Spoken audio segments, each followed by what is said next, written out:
Daniel Cloud's Flight Deck podcast dedicated to Montreal Alouettes football, presented by our good friends over at Royal Retros, where you don't need a time machine in order to get some sweet, sweet throwback merch. Head over to royalretros.com, use the code FlightDeck at checkout, and you will save 10% off your entire order. I'm Tim Capper. You can find me on X or Blue Sky at Repact. That's REPPACT. Hello from the other side. I must have called 1,000 times. I'm Cliffy D. You can also find me on X and on Blue Sky over at Cliffy D. No auto tune. No. None needed. I'll be None honest. needed. No, I'll be honest, and nobody knows what I'm talking about, but I liked what you were playing pre-show. That would have been hilarious. Maybe we'll figure it out, and Cliff will unveil that intro one day because that was absolutely good. It's Well, golden. well, It was absolutely golden.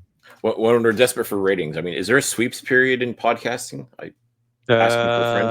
We'll have to ask Joe Rogan. We'll have to ask Mr. Beast. Mind you, considering what Mr. Beast gets for his. We can continue to say continue to bring in Gen X by continuing to say 6, 7, or something. If the I Kelsey don't brothers know. are listening, they can feel free to chime in as well. Yeah, I mean we can get it like Logan Paul. We can get into the WWE ring. No, that won't go very well. Um, Or even better, we could not. or we could not. That's right. Come watch us on the PLE and not wrestle.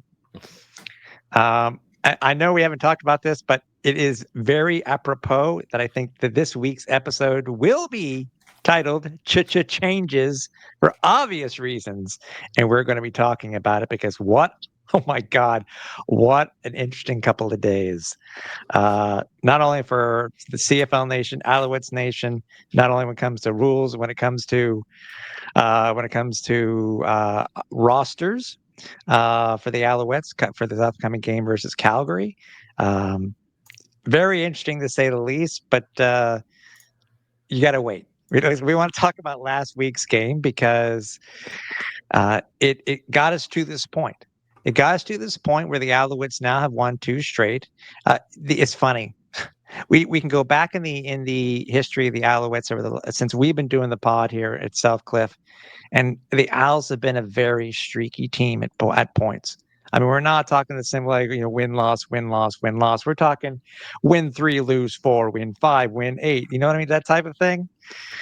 And it's happened quite a bit. And I know it can get frustrating, but they always say, and I know you said earlier this year too, is that you don't win the Grey Cup in June, you don't win the Grey Cup in July, you can lose it, but depends on what team is hot heading into the playoffs. And so far, Owls currently now have a 2-game winning streak. I don't know if that qualifies as hot necessarily. Maybe lukewarm, but if we're going to focus on the positive, and you're absolutely right, this team has been nothing but consistent. Sometimes consistent good, sometimes consistent bad, sometimes just consistent. Sometimes consistent is just consistent. But yeah, on a 2-game winning streak though is definitely something to be positive and happy about. Even if the way you got to said 2-game winning streak is still a little sus in my opinion, but we're here to break it all down. We're here to help try to make sense of it all, as well as make sense of, as you alluded to, the big news that happened a couple of days ago and how it's going to affect things going forward for not just the Montreal Alouettes, but for the Canadian Football League, all 9 of their teams, and ultimately everybody who watches the Canadian Football League. Yeah, and there's a lot more that if everything comes to fruition like they're saying it, like they're promising, like the commissioner's promising, it may change the game of potentially change the game of Canadian football for the future. Can't say forever because we've seen, and many a politician, as an example, backtrack based off of reaction and stuff like that. So it's a start, I guess. But again, we'll talk about this here. Um, coming into this game, Cliff, we had coming off a game where MBT had just played lights out versus Saskatchewan, and this was the MBT. Which, if we were to rank these MBTs, this would be the middle of the road MBT that we had this week. He wasn't lights out. He was far, far from perfect. About as far Not as very one many. can get. Yeah, not very many. Not very many quarterbacks have in Al's history, as far as I know, have thrown 3 interceptions in the first half. Still haven't checked to see if Johnny Manziel did it when he was here. Wouldn't be surprised. But with the defense that we have seen has been strong all season, despite some of the injuries and stuff like that. The offense did come to play. The Owls did get that win, and it was a Wes Sutton interception that sealed it. And I don't know if it was the Owls or the CFL that did it, Cliff, but they put it was a small vignette of the interception, French RDS, TSN, and then local TSN radio here in Montreal, and then 98.5 SPA, their calls, all of the interception. And it was cool. I will admit it was cool. Yeah, I believe it was the Alouettes who put that out on their social media accounts. That, getting all the perspectives of Wesley Sutton's game-sealing interception. And yeah, definitely very cool. Definitely a fun perspective, because regardless of the language you speak, and let's face it, English, French, the 2 official languages of Canada, what better way to help strengthen the Canadian ties of this league, this city, this province, this country, than to hear and see and experience Wesley Sutton with a game-sealing interception in both official languages. It was really cool. And we go into, as I said, it was a game that really was necessary. And it's funny when we'll talk about this more with the game coming up, the game preview. This puts the Alouettes actually into a potentially, with a win, and this week there is a potential of the Alouettes clinching a playoff spot. And I think talking about that now, despite it how least the East has been this year, I didn't think I would say that now. We thought it would have been earlier potentially or whatever, but the Owls are getting the wins when they need them. And now, with the potential changeover to our starting quarterback, Davis Alexander, will our streak continue with his streak? But again, I know I'm getting ahead of ourselves, but the game this week, I think, with the win itself, really did set us up for that. Definitely. I mean, it was an ugly win. There's no question about that. And I keep saying this all the time, that there are no style points in the Canadian Football League. A win's a win. Be happy if you are able to get the win. It's good for the team. It's good for morale. It's good for it. And you saw the post-game press conference, or not, the locker room speech that Jason Moss gave afterwards. He didn't give a rat's ass if it was an ugly win. He just was happy to have the victory. He was glad, and he said to celebrate it, enjoy it, embrace it. And yes, I get that too, but at the same time, that was just such a grind to watch that game. It really was. Even just watching the highlights again recently, just to refresh things, I'm like, oh my God, it was just brutal, I guess would be the best way to describe it. I'm like, I had said that the Alouettes, the way that they played that game, didn't deserve to win. But I guess someone had to win that game, so why not be the Alouettes? I don't know. It was one of those games that is not going to be part of the highlight package. If the Alouettes go ahead and win the Grey Cup and they make a DVD home video of this 2025 potentially championship season, I really hope this doesn't make the cut. This is left on the cutting room floor, because again, this game was ugly as hell. A couple of nice moments here and there, but I mean, by and large, it's just okay. They got the win. They got the season series. They swept the season series against the Toronto Argonauts. They gave themselves that much more cushion in the East. Now we're on to Calgary. Exactly. I think if they do have that DVD, I think you'll be able to buy it from the Owls boutique at 1-800-GO-OWLS-GO. And if you buy right now, Cliff, you can also get a locker room T-shirt. You know, uh, those ads whenever that championship came up, eh? No matter the sport, no matter the sport. Um, yeah. Again, I agree with you. It was an ugly game. But again, I said that they came away with the win. MBT, and it's funny how just looking at this week's practice injury report, Cliff, makes me wonder if MBT has been, he did so well one week, ish the next. He's having his elbow problems again. I mean, he was limited this week for backup, so we'll see if he actually plays this week or is on the roster.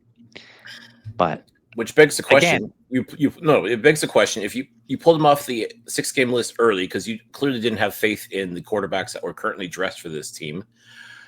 Again, still banking on the hopes that Davis Alexander is going to come back, and all indications are he probably will this week, which is absolutely fantastic news. But you still had to play that game in Toronto.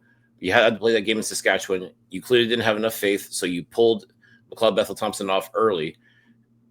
But that begs the question: if he's and last week was a shining example of just how not great his throws were. He had some really nice throws at some points here and there. Don't get me wrong, but again, if someone's not healthy, if they're not 100%, then you're just doing a disservice putting them out there. And for the life of me, it's hard to say. I mean, let's say for the sake of argument, you've started Cameron Dukes in Saskatchewan. Do you think Tyson Philpott would have had that monster game that he had? Highly unlikely. Highly unlikely. I think you would need a quarterback of that skill set that McLeod Bethel-Thompson has. Whether or not we've truly seen it all year round is certainly up for debate. But on that particular day, that was the McLeod Bethel-Thompson that Alouettes fans were expecting when he was traded here from Edmonton. Yeah. Problem is, Alouettes fans were also expecting him to be like that against the Toronto Argonauts and so on if he was going to continue on playing. He wasn't. And it's, again, you're left with the impression that you've been sold a bill of goods. Like you were promised one thing, but ultimately given another, like bait and switch. But again, if it's because of his injury, if it's because he's not at 100%, right? Why the hell are you throwing him out there? I mean, is it simply just a matter of you have no faith in James Morgan? You have no faith in Cameron Dukes. You can only trust Shea Patterson with short yardage duties. What is it? What is it about those three in particular that make you, I won't say hit panic, but make you err on the side of caution, like going with the devil you know versus the devil you don't know, and pulling MBT off the list and hoping and praying that he's not going to completely fall apart at the seams against teams like Saskatchewan and Toronto? It really makes you wonder what the thought process is. And I suppose you can't argue with the results, but at the same time, it's just bizarre to think about. And everybody's going to say, well, once Davis Alexander comes back, this is all moot anyways. Yes, it is. But I feel like getting there is not half the fun. I feel like the journey is not worth the destination in a way. Yeah. And it's funny. You're talking about MBT and what we got, and what we were hoping to get, and what we got. It's kind of like we were hoping for a Tesla Model Y, but we've been getting an AMC Gremlin. And if anybody knows what I'm talking about when I say AMC Gremlin, thumbs up to you. All right. And for people who aren't ancient like Tim, it's like ordering a prime rib steak and getting served a hamburger. Nothing wrong with a hamburger, but it ain't no prime rib steak. No, it is not. Is it at least one of those smash burgers, or is that not even a smash burger? Or is that too highfalutin? See, that's just it. They've become so bougie now. The whole concept of the smash burgers has become bougie. There's a time when you could go to a food truck, $5, and you can get like the best burger money can buy. You now can. That's the thing. The way this has become, you can buy that. I agree with you. Food trucks now can be the best place to get a burger. Yeah, but now you're paying $18 for that smash burger, and then Yeah, I Buddy know. flips the iPad around and is like, "Oh, and don't forget the tip." Like, F you, man. Like, if I have to I'm going to stand for throw it my out food, there I'm not now. tipping. Sorry, I'm I'm going to gonna throw. I'm die going on to that throw. hill. Speaking of good burgers, recently, and yes, it's one of the things where I'm going to give him a cheap plug, but I really think that we would love to have him on as a sponsor. Is the and I know you haven't had them yet. You haven't had a chance because we've tried. It's a place over in Monkland called Le Jeu. Great smash burgers and some good stuff over there. If anybody knows where Le Cheese used to be, that's where they're currently located. You can get them on all the apps. I'm getting hungry now. God damn it, Cliff! Why'd you have to bring up burgers and sticks? Well, you should have ate before you started this podcast. Actually, I did. I'm still hungry. So, but I'm hungry for wins. I'm hungry for wins. Um, Yes. Yeah. So McLeod was 18 of 30 for 228 yards, three interceptions, and two touchdowns. First quarterback to throw for three or more interceptions in a game since VA did it in 2019 versus when it was 2019. Yeah, 2019 versus Winnipeg. Mm. Um, Not Stevie exactly this. Scott second. Not exactly the high mark that you want to be going for, quite frankly. And No, again, there's no shade to VA. You know, we love VA, none. but yeah, when it comes to chasing records, Alouettes records, that's not the one you should be trying to chase. No, Stevie Scott didn't have as good a day, but he had 13 attempts for 54 yards, still averaged 4.2. Can't fault him for that. I think considering most of this, I think was really he had most of his success in the second half. They were able to figure out what they needed. Even MBT, by the way, did not have a turnover in the second half. Did not have to. So it's whatever happened at half, they threw away. He even said in his post game interview with TSN that he wore the wrong cleats. How long's he been a pro? Pro? Did he wear them on his I mean, hands? I mean, I remember everybody. Yes, I understand. It's real grass at BMO. It's real grass. I get that, but yeah, I mean, you would think you would try to change them during the game And in the first half, not wait to go back into the. don't they go through a warm up period on said field? Yeah, conditions may have changed. We've seen that before. I guess, but I mean, I mean, either way, he did what he needed to do, and he went and changed his shoes. Leading receiver for the Alouettes was Tyler Sneed. 4 receptions for 68 yards and a touchdown. Tyson Philippot had 66 yards and 6 receptions. Austin Mack had 47 on 3. And then Charleston Rambo 8, Stevie Scott 19, Charleston Rambo 18, and Regis Sibasu with 10. They did play. As I said, MBT may have been playing like garbage in the first half, but he made up for the most of it with these guys. And another great touchdown by Tyler Sneed. yeah, absolutely. And he even had a couple of really great catches leading up to said touchdown as well. Again, just furthering his case, as far as I'm concerned, like when it comes to most outstanding player, like the Alouettes nominee, with each passing day, I'm more and more convinced it's going to have to be Tyler Sneed, because what this guy does is truly outstanding. And so much so that the Alouettes did reward him with a contract extension, which is absolutely fantastic. So if you went and bought a number 85 Tyler Sneed jersey, a safe investment, at least for the next 2 years. So yeah, definitely happy to see that. Definitely happy to see Austin Mack being the absolute playmaker that we know him to be as well. I mean, just doing outstanding things, making outstanding catches, even got the 2-point convert on Sneed's touchdown. I mean, you know what? You feed these guys, you give them the ball, they're going to do amazing things. I mean, that's a hell of a concept. I mean, regardless of who the quarterback is, that should be the number one. That should be your number one focus, is to get guys like Tyler Sneed and Austin Mack the ball. Charleston Rambo got his first touchdown of the year as well, and that too, a long time coming as far as I'm concerned. I mean, ultimately, MBT did make good use of his receivers, made good use of Stevie Scott. I mean, this offense, by and large, got things going. The offensive line, though, definitely an adventure. Let's put it that way.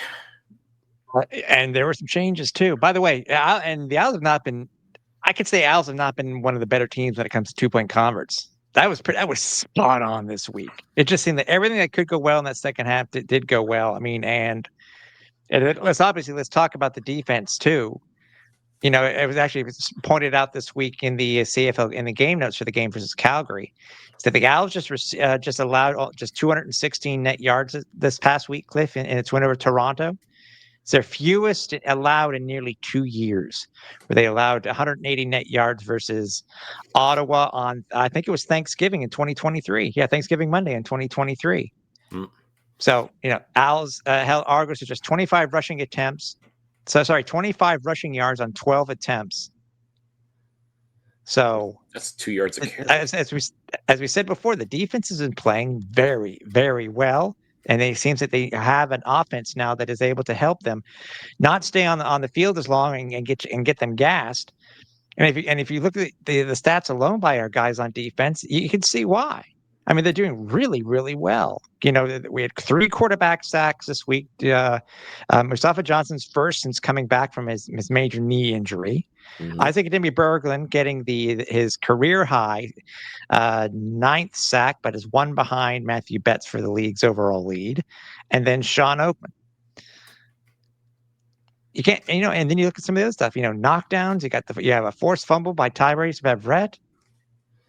I mean, come on. They've been doing really, really well.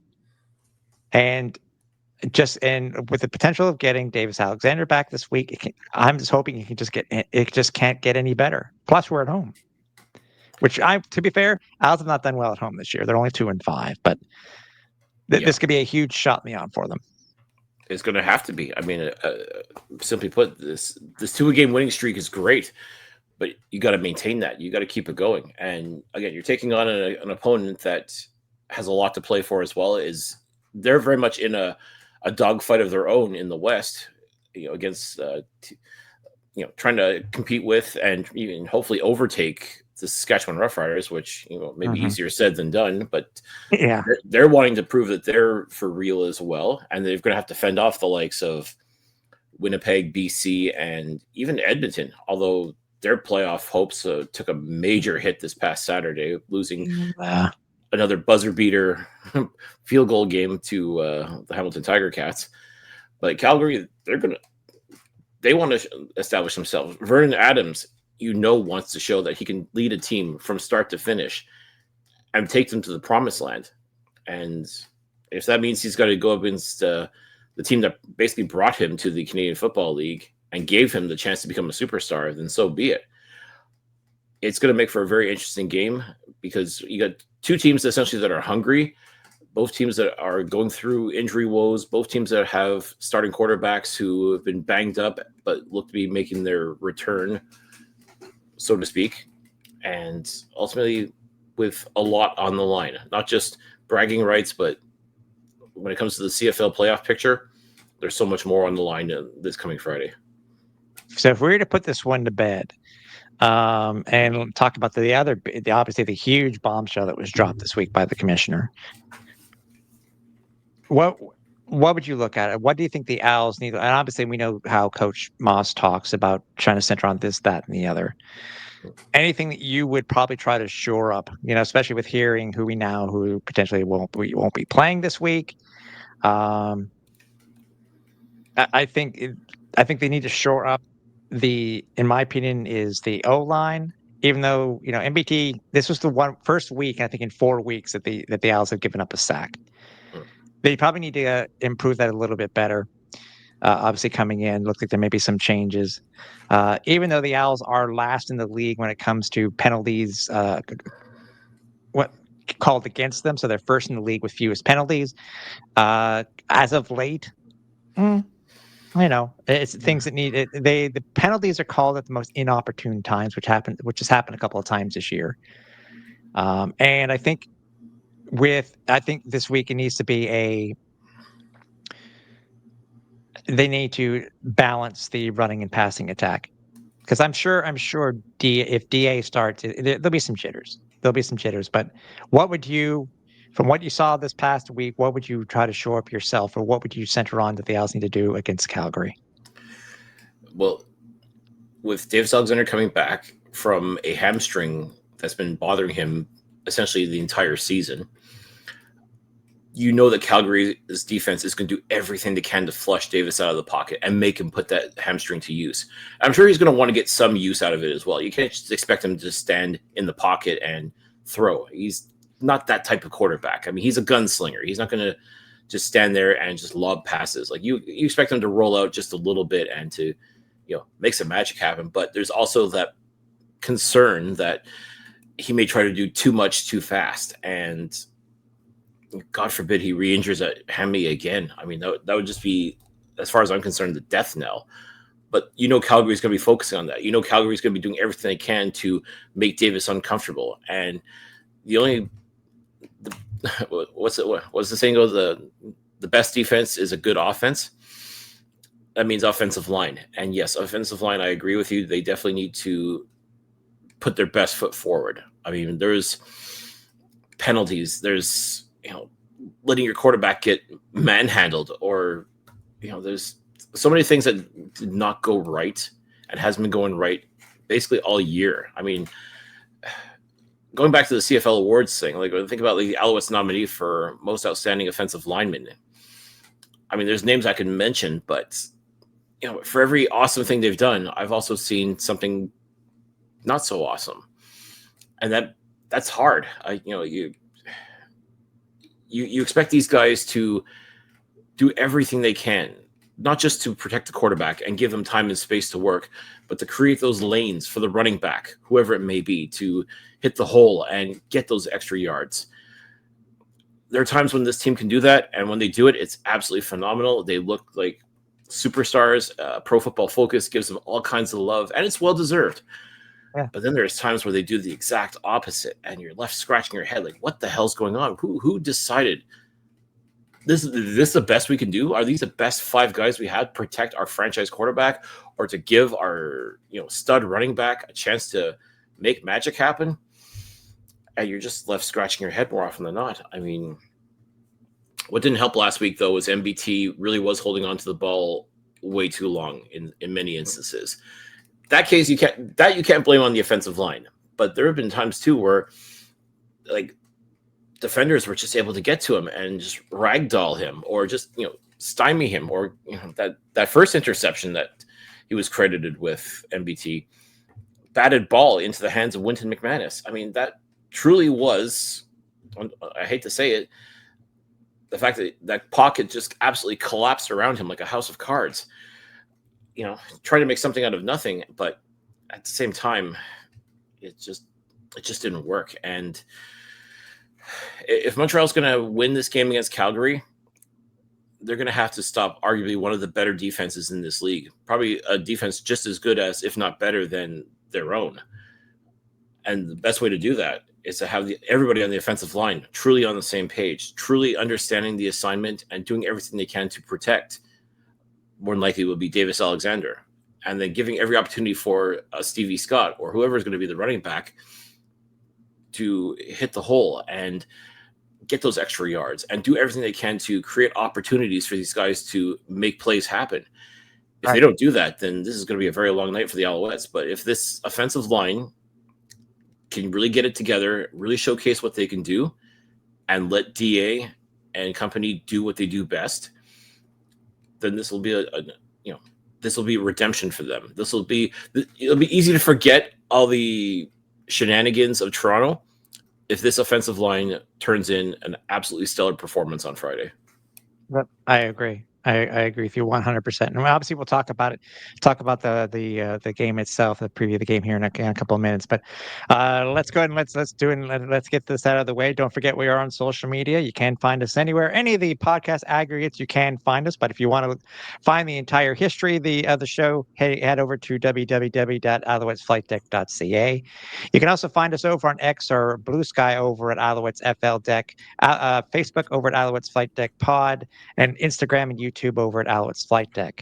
Speaking of YouTube, you can find not only the full audio version there too, but you can also find the full broadcast version of the podcast, and you can also find our post-game show, Flightdeck Live, where Cliff and I will be live, win, lose, or draw, whether it be the Owls be on the road or at home.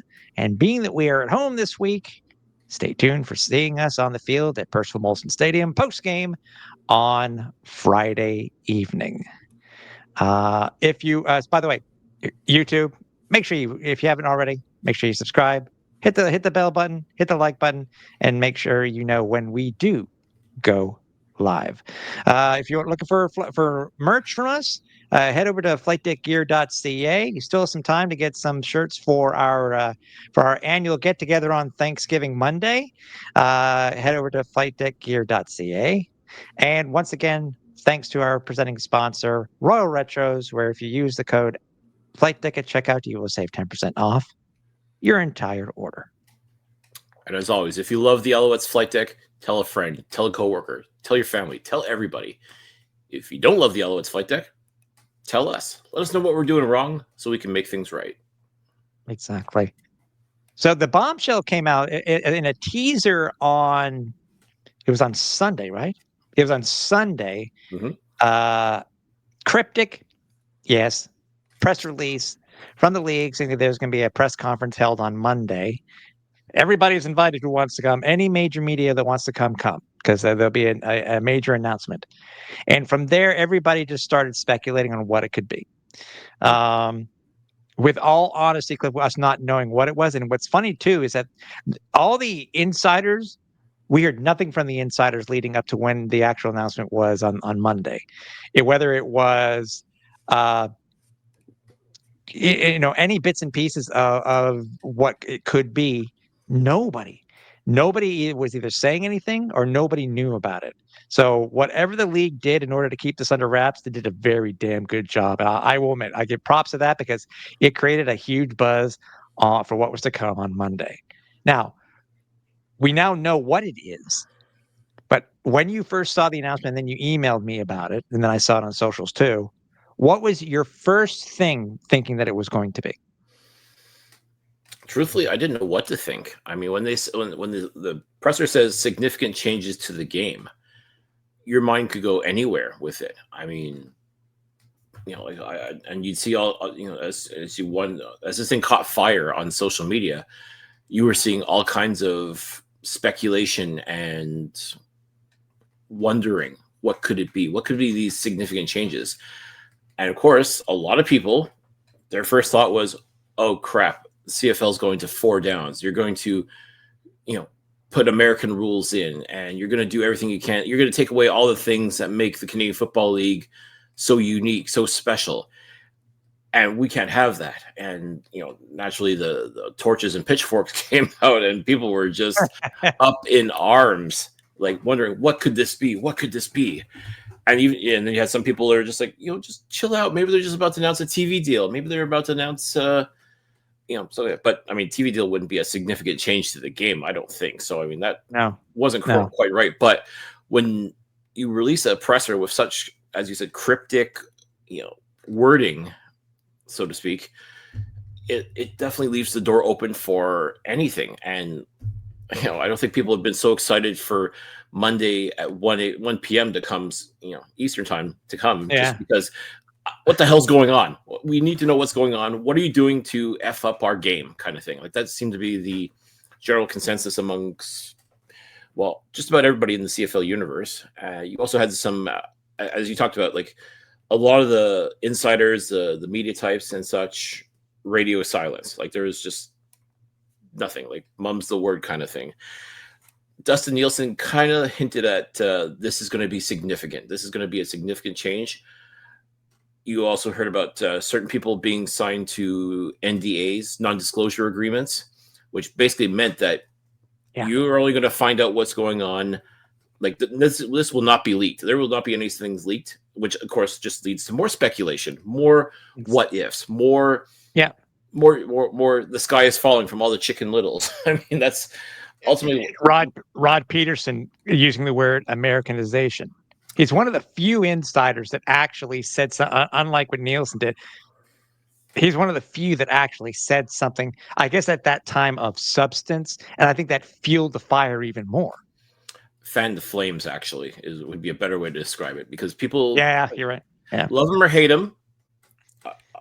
I think we love him. I think Rod's a great guy, but I think a lot of his what he was doing was basically, as I said, just putting fuel on the fire, which was at that point like Alberta worthy when it comes to like the size of wildfire that was spreading throughout the CFL universe.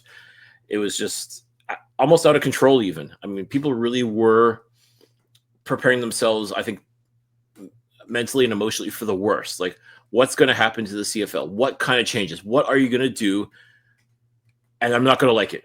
Right away, I don't like it. If you change this, I'm canceling my season tickets. I'm never going to watch this thing again. You're selling out everything. Like literally anything you could think of. Like as far as a worst case scenario for this game, you heard about it on social media. It was absolutely incredible. And as soon as Rod said Americanization, once again, that's taking the big old jerry can and just pouring even more gas on it. And at this point, it's out of control. And it was amazing, Tim, just watching how many people really truly, like how many people that really truly love their football team and the Canadian Football League as a whole.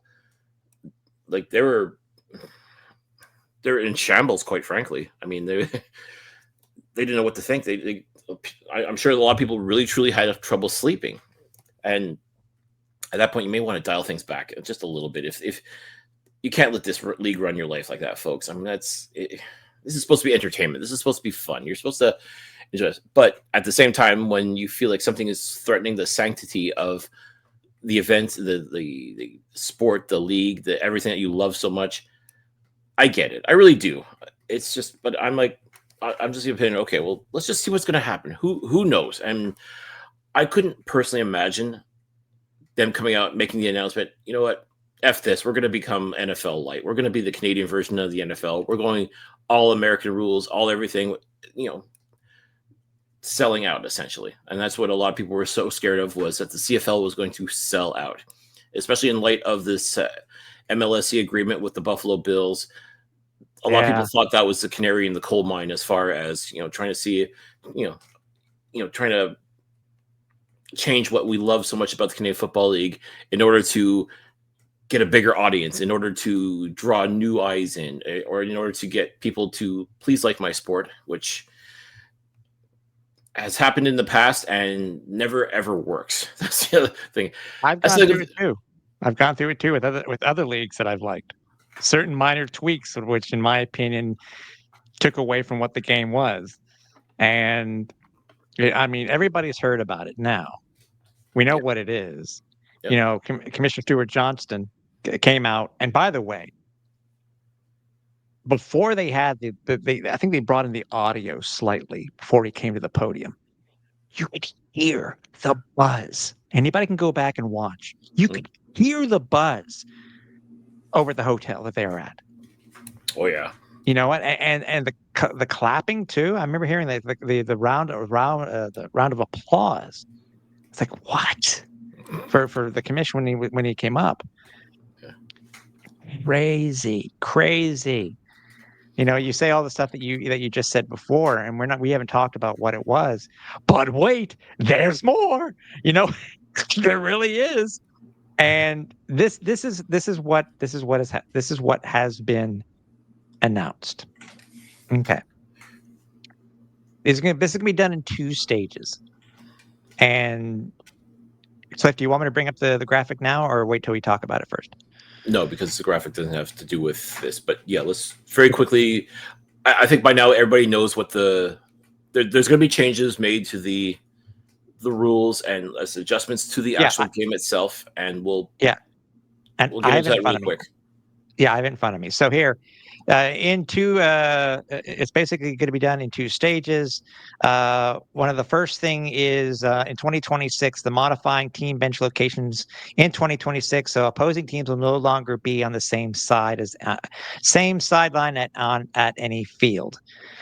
Real quick, actually, I'll read the 26 first, and then we'll talk about them. Second, automatic 35-second play clock in 2026. So the play clock moving from 20 to 35 seconds. The official will no longer need to reset. I'm going to put an asterisk by that because we've had 2 people already have caveats on that, talking about that rule itself. Third, modifying the Rouge in 2026. A single point will no longer be awarded for a punt or a kick out of the end zone. The returner will have to be tackled in the end zone. That's the only way that a point will be awarded. Or if he concedes. Okay. Yes. First, let's start with that one. Everybody's talked about the Rouge before, Cliff. This is one of the few rules out of the entire, if I'm looking at everything, this is one I don't mind, because I will admit, a walk-off Rouge to win the game on a missed field goal, or a walk-off Rouge on a punt out of the end zone, and it happened quite a few times in 2024. I don't mind this change. I think there really did need to be some modifications. Yeah, and it's also to get rid of that stigma of it being the loser point. And folks, before you start coming after me for it, I know it's not. I understand how the Rouge works. I understand the strategy behind it and all that jazz. Doesn't matter. At the end of the day, you're trying to get new people to watch the Canadian Football League, and if they see, well, the guy missed the field goal, but he still gets a point, that makes no sense. That unfortunately is. I get it. People nowadays don't want to be. They don't want to be explained. They don't want to be mansplained. They don't want, everything broken down for them so simple. Like, they just want to, just do it and get it over with, kind of thing. And essentially, but Cliff, you do know when it comes to the trajectory of the ball. No, I'm just kidding. Exactly. Miss me with that nonsense. At the end of the day, the Rouge is seen as a loser point or a rewarding failure. And as you talked about, there was at least 2 games last year where it was essentially a team won by missing a field goal, and the ball couldn't be returned out. And again, if the ball's being returned out, it's a different story altogether, and that makes for some very exciting action. Last game of the year last year, Edmonton. Last game of the year it occurred, if I remember correctly. Exactly. They just kicked it through the end zone, and you won by 1 point. And I know that for a lot of people, the greatest fear is that one day a Grey Cup game could end in a 1-0 score, and that 1 point coming from missing a field goal. Mm-hmm.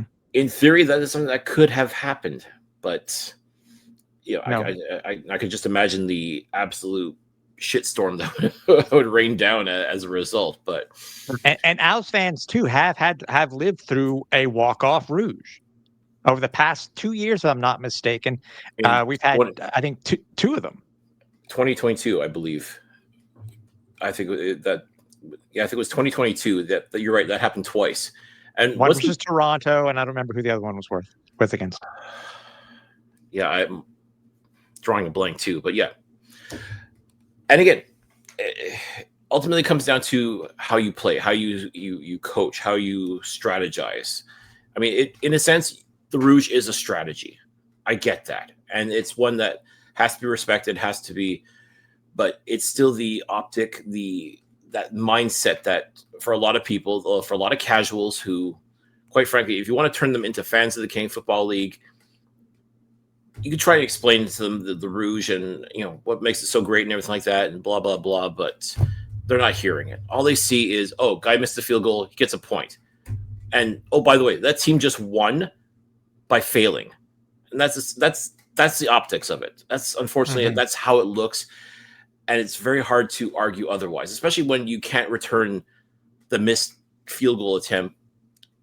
At that point, then you can make the argument of why the Rouge is amazing. But if the dude just kicks it right through the field and still a point, no, I've never liked that aspect of it. So I'm very happy to see that's been changed. The Rouge isn't gone, by the way. It's just been modified. Yeah. And I think that's the key right here, Tim, is that people have to remember and understand. I know I just said you don't want to mansplain to people, but you have to understand that this is a modification of the rule. Tell me, oh wise one, tell me. I think this is long overdue, and I think this makes a lot more sense than how it's been. And I for one am glad that now it made it clear. The only way you can truly score a rouge is, as you said, the receiver catches the ball, he either concedes the point by taking a knee, or gets tackled in the end zone. Mm-hmm. There's your rouge. It's still there. It's just a different iteration of it. That's all. When you think about it, it's not the loser point anymore. And I think that's what people should be very happy about. Is no one's going to ever win a game again because they missed a field goal attempt. Exactly. The thought.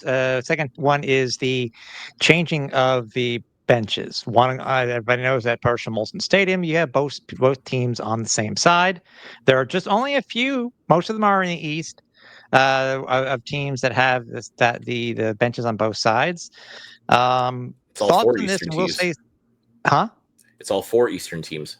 Is it all four? Okay, and then BC. Yes. BC. Yeah, BC just changed recently. I think it was just like 2 years ago.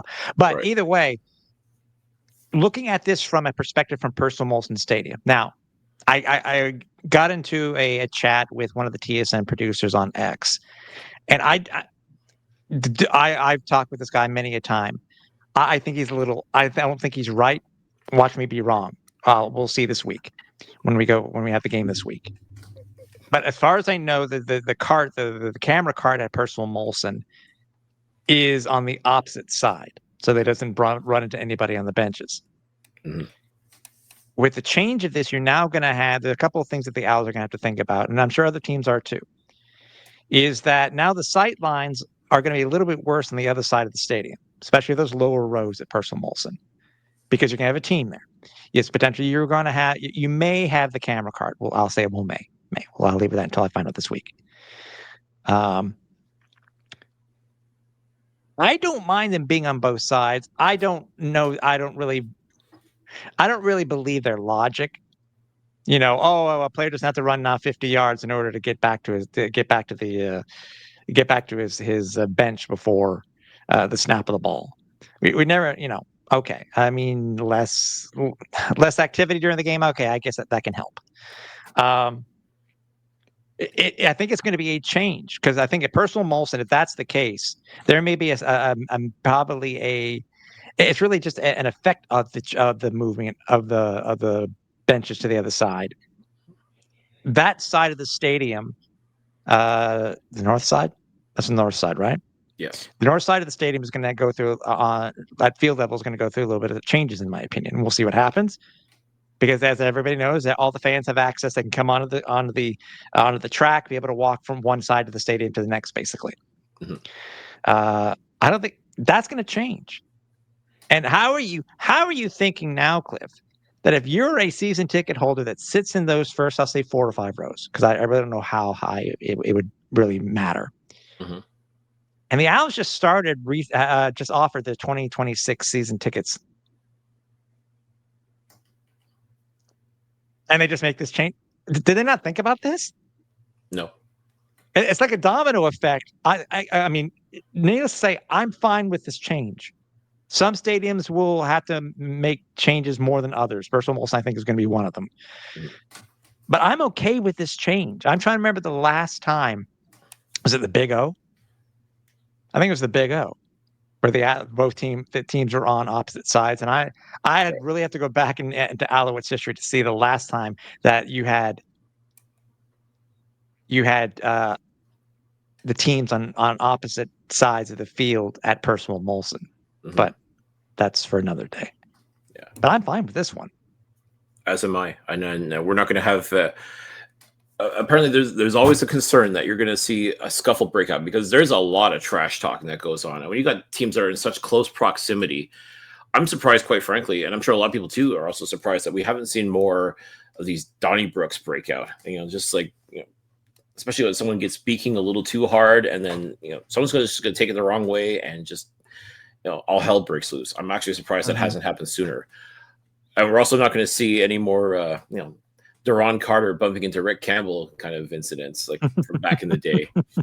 Well, you still could, but I didn't see you were on my side of the field. I'm sorry, I came over the wrong side. I think I agree with you that again. Also, too, I think it's going to change the way the Alouettes have their physical ads. That's good. That whole side of the stadium is going to change in some way, shape, or form. Mm. And again, I'm still my mind's boggled that they just started selling season tickets for 2026, and then now they're making this change. I can't even put under minor or major change to where the players are going to be.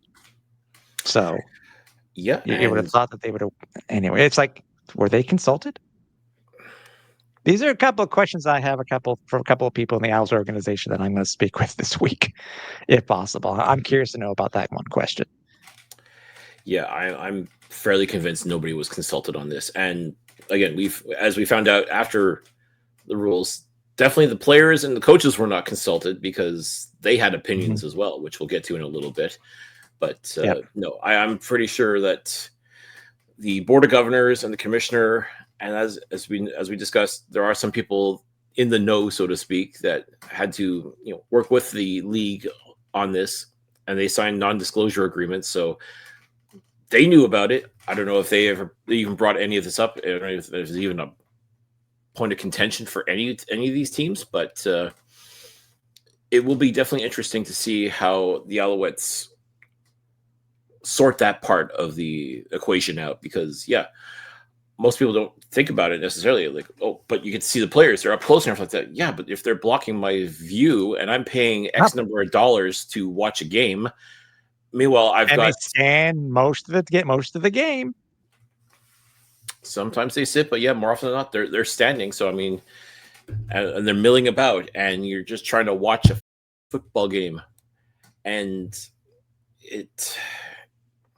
it can be troublesome, and especially too, like the seats that you're talking about too are not cheap either. So no, I don't know what people are going to do at this point. I mean, if this really affects their line of sight, that's going to affect, like I definitely see maybe people just won't buy those tickets or don't want those tickets or will cancel those tickets. I mean, it's going to switch where teams want to get their tickets too. If they have a group of people coming to the game, because they'll be sitting on the most likely that will be the visitor side now. And now you're going to put the group over there on that side because they want to be behind their team. Which makes but total again, sense. It's funny. We're talking about all this, and it's such it really is minor versus everything else that's coming. But again, when it comes to Percival Molson, some of the other stadiums won't matter. Right. Some of them really won't matter. Yeah, it's a non-starter for them, but for others, again, I think BMO 2 is a little bit like that, if I recall correctly. Remember, we're higher up though. We didn't been at BMO. We're actually high enough up that I know what you're talking about. The soccer seats. Mm-hmm. Yes, those low seats on the other side. You are correct, sir. That's going to be interesting. Very interesting. Now, the 35-second clock. I've heard pluses. I've heard minuses. I'm going to go with one of the comments that I heard, or the musings, that this will probably be, while they didn't went into it in detail for the 35 seconds, there will be some slight, not necessarily modifications, but there'll be some more explanation on how it's going to work, because there already is a potential modification for under 3 minutes. We don't know. That will come to the rules committee come this off season. Some are saying, well, a team could just go ahead and run 145 seconds off the clock now. Not necessarily. It's a 90, 105 seconds. Yeah. Sorry, 105 seconds. But still, I don't think that'll be the case. I think there'll be a slight modification for under 3 minutes, where they may change it back to the 20 or 25-second clock. But also, we've heard too, who was it, Cliff, that said, they're putting so much emphasis on on the refs waiting to blow the play in. Mhm. But yet we're already hearing that it's a possibility that it's the 35-second clock won't be that much of a game changer that they think, because there may be some aspect of the ref still blowing the ball in, or blowing the clock in. Sorry.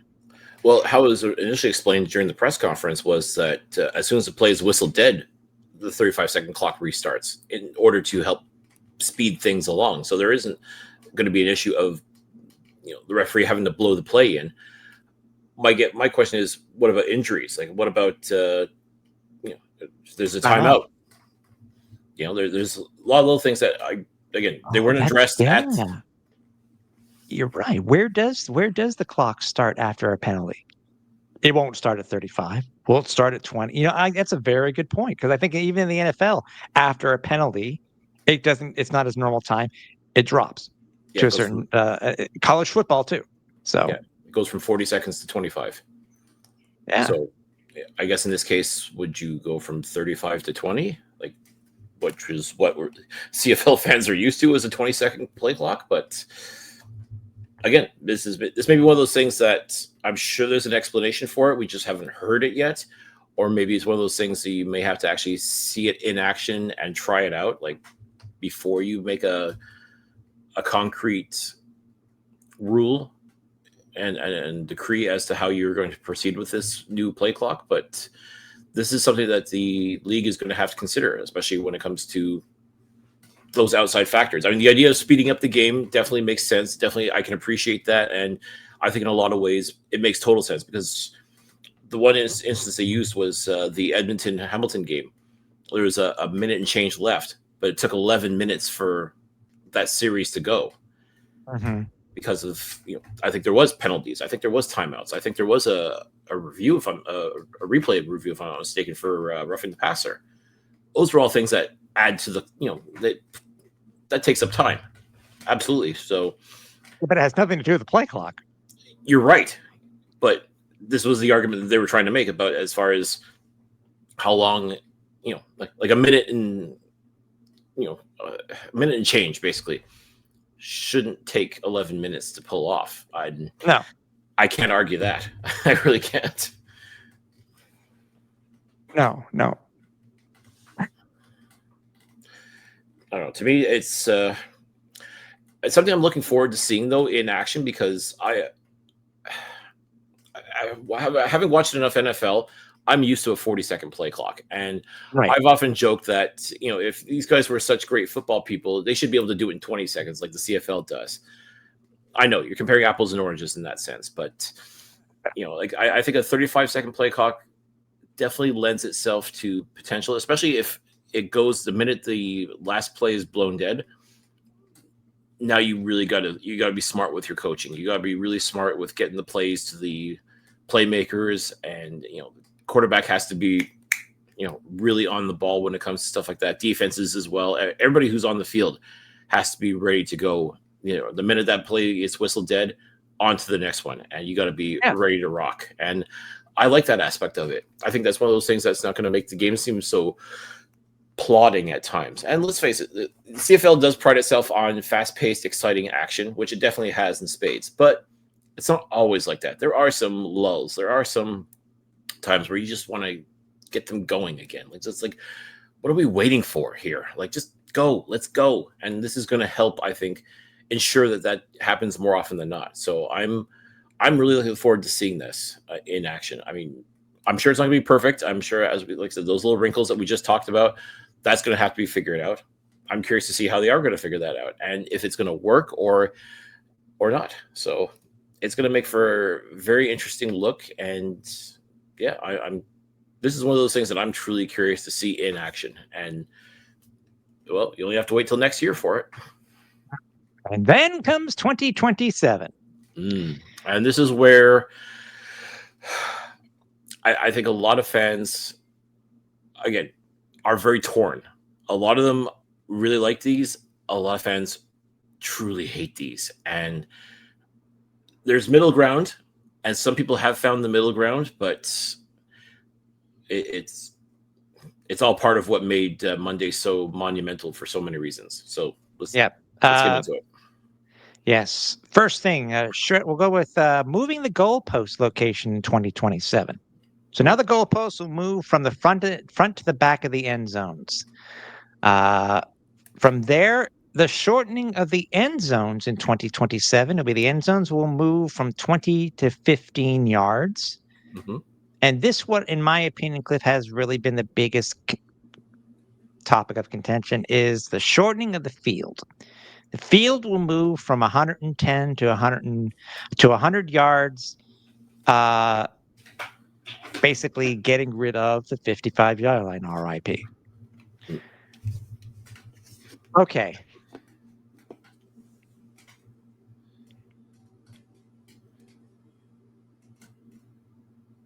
I am on board with two-ish. I would say 2.5, 1.5 of these three. 1.5 of these three changes. Shortening the goalposts. Talk about the goalposts. I don't remember the year. I know I've seen pictures of it. It's been floating around on socials too. Is that people need to remember too that the NFL originally did have their goalposts on the goal line. Don't remember what year it was. It was in the 70s. It was moved. Thank you. It moved back to. This, I think, coincides, with the shortening of the end zones. Now, they did say that it had to do with player safety, I get. They also claim that there will be, because of the movement, there will now be approximately up to 60 more touchdowns a year in a season. I don't get that. And also, it will stop the tragedy of all these game balls just, dying at the hands of a upright or a crossbar. Take a moment of silence for these game balls, especially ones thrown by Cody Fajardo. I'm sure he wishes he could invent a time machine and fast forward to 2027 because he wouldn't have had that problem that he had back in 2019. Yeah, and by the way, yes, players have run into them, and most recently, I think it was Charleston Rambo. I think Charleston Rambo that grazed it earlier this year. Was it this year or last year where he basically yeeted himself into it? It was this year. It was early in the season, if I remember correctly. It was either the first or second home game. Could be. I want to say it was last year, but again, I thought it did happen. That's why that's why it's stuck in my head. Yeah. If it helps, he probably doesn't remember because Yeah. This in itself, moving him back, I think we can't really talk about the two together unless we also add in the point of them changing the size of the end zones from 20 to 15. Now, our good friend over the Turf District, Mike Knutson Smith, mentioned it last night that people need to remember the CFL has changed the end zones before. It used to be 25 yards. And I think he said in the 80s. They changed it in the 80s. Yeah. I think that's what he said. Yeah, because in I think it was 1983 when BC Place opened, they couldn't put a 25-yard end zone, and they had no choice but to change it. And as a result, the league changed them all. So yes, you're right. There is a precedent for this in that, yeah, once upon a time there was 25, which to me is mind blowing. It's like that is a lot of real estate to cover. Yeah, I know. Like DBs must have been you had to have been top shape. I guarantee you were not smoking cigarettes before your games because my word, that's quite a few were in the 70s on the sidelines. So we can them changing that, and I don't like them using Montreal and BMO Field as scapegoats for one of the reasons why they made the change to shorten the end zones. Okay. BMO, it's because it's a soccer stadium. It's a soccer stadium. So they have to use, I think, their 18-yard end zones, and then they have partial turf when the grass runs out. And again, even though In Montreal, BMO Field was actually built as a multi-purpose stadium, that's the line that's been sold. But you're right. By and large, it was built with soccer or football in mind, not Canadian football. Right. The whole multi-purpose tagline was just kind of a dangling carrot to throw out there if ever the Argos decided they didn't want to play at Skydome anymore. And sure enough, when they took them up on the offer, it was almost like, oh, you really do? Well, you're not. You're gonna have to play by our rules, kind of thing. Like, and that's how you end up with 18-yard end zones at BMO Field. Yeah, and Percival Molson Stadium, and that's why I don't like them using it. Right down the center of the end zone, it's 20. By the way, it is still 20 yards in Montreal. It just so happens, just like the game itself in the CFL, there are little quirks, and Montreal has the quirks of the cut of the rounded corners, so to speak. Cut corners because of the track at Percival Molson Stadium, which, by the way, hasn't been used in ages. But no, but go on. Ever since they came back, yeah, because they had the field house. Yes. I don't like them using that, but it's a part of the game. And I'm going to use this as an example. I don't know how many of you are going to get this. I hope some of you do, because I think people who know me and my history when it comes to football and alternative football. To me, this is the same type of thing in arena football where you have some of the arenas that have squared off end zones to the ones that have rounded end zones. It is a home. It basically is a type of home field advantage based off of what you are able to do within the stadium or the arena. To me, that's what it is. You may have shorter end zones too there, but don't use this as a scapegoat. I think they use it as a talking point, but it's also because of how I will admit, leaving the end zones the way they were and then putting the goalpost at the end would have been a little bit much. I don't mind them actually bringing it up 5 yards. It's going to change the game drastically.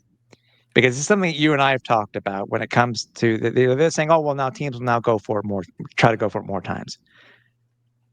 Like a 50-yard field goal now within this new CFL in 2027 will be from the 27. That will be a 50-yard field goal.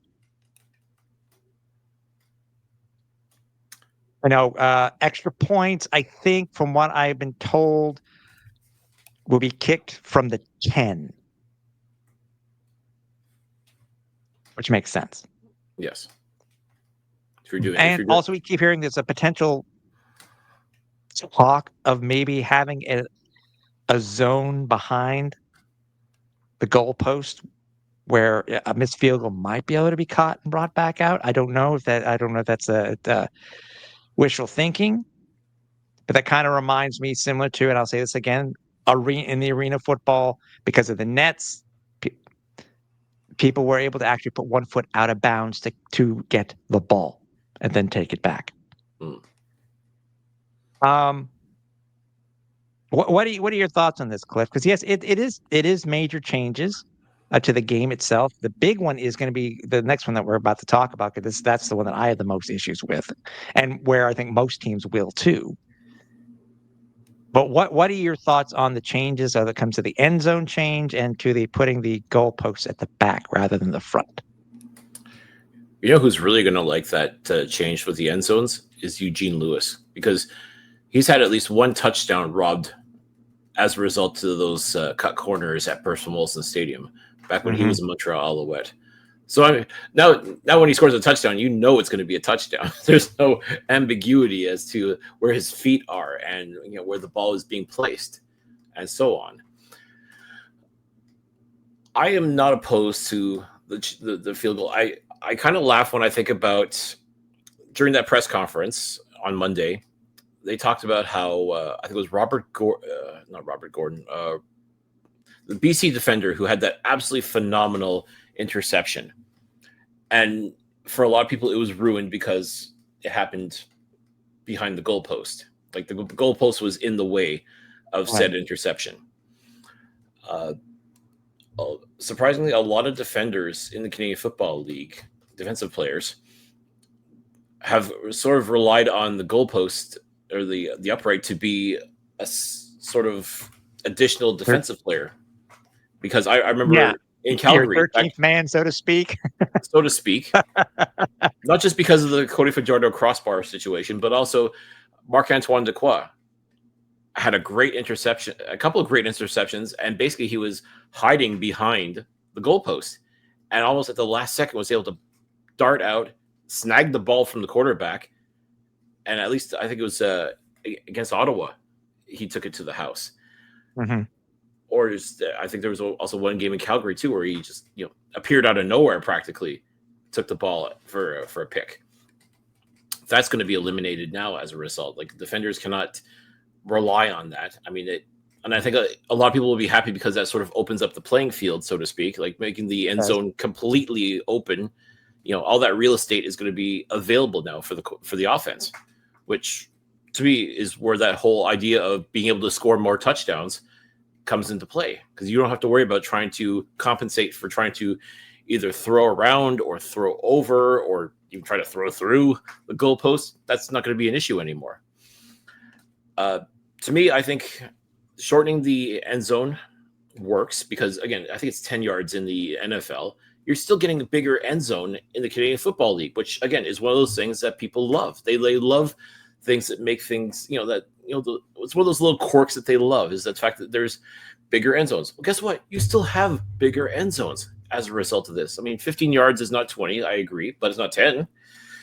To me, I think it's a great compromise of the two. And I do like the idea that now, ultimately, as a result, and I know you don't like using BMO Field and Percival Molson as scapegoats in regards to this, but the fact that this is uniform across the league now, I think evens the playing field a lot. I think it definitely helps promote that image of, like everything is where it's supposed to be. Like, I know some people love the quirkiness, and that's fun too in its own way. But at the same time, the same reason why people look at the Rouge as a rewarding failure, I think some people would look at these end zones like, what kind of state fair BS is this kind of thing? Like, why like aesthetically it's not pleasing.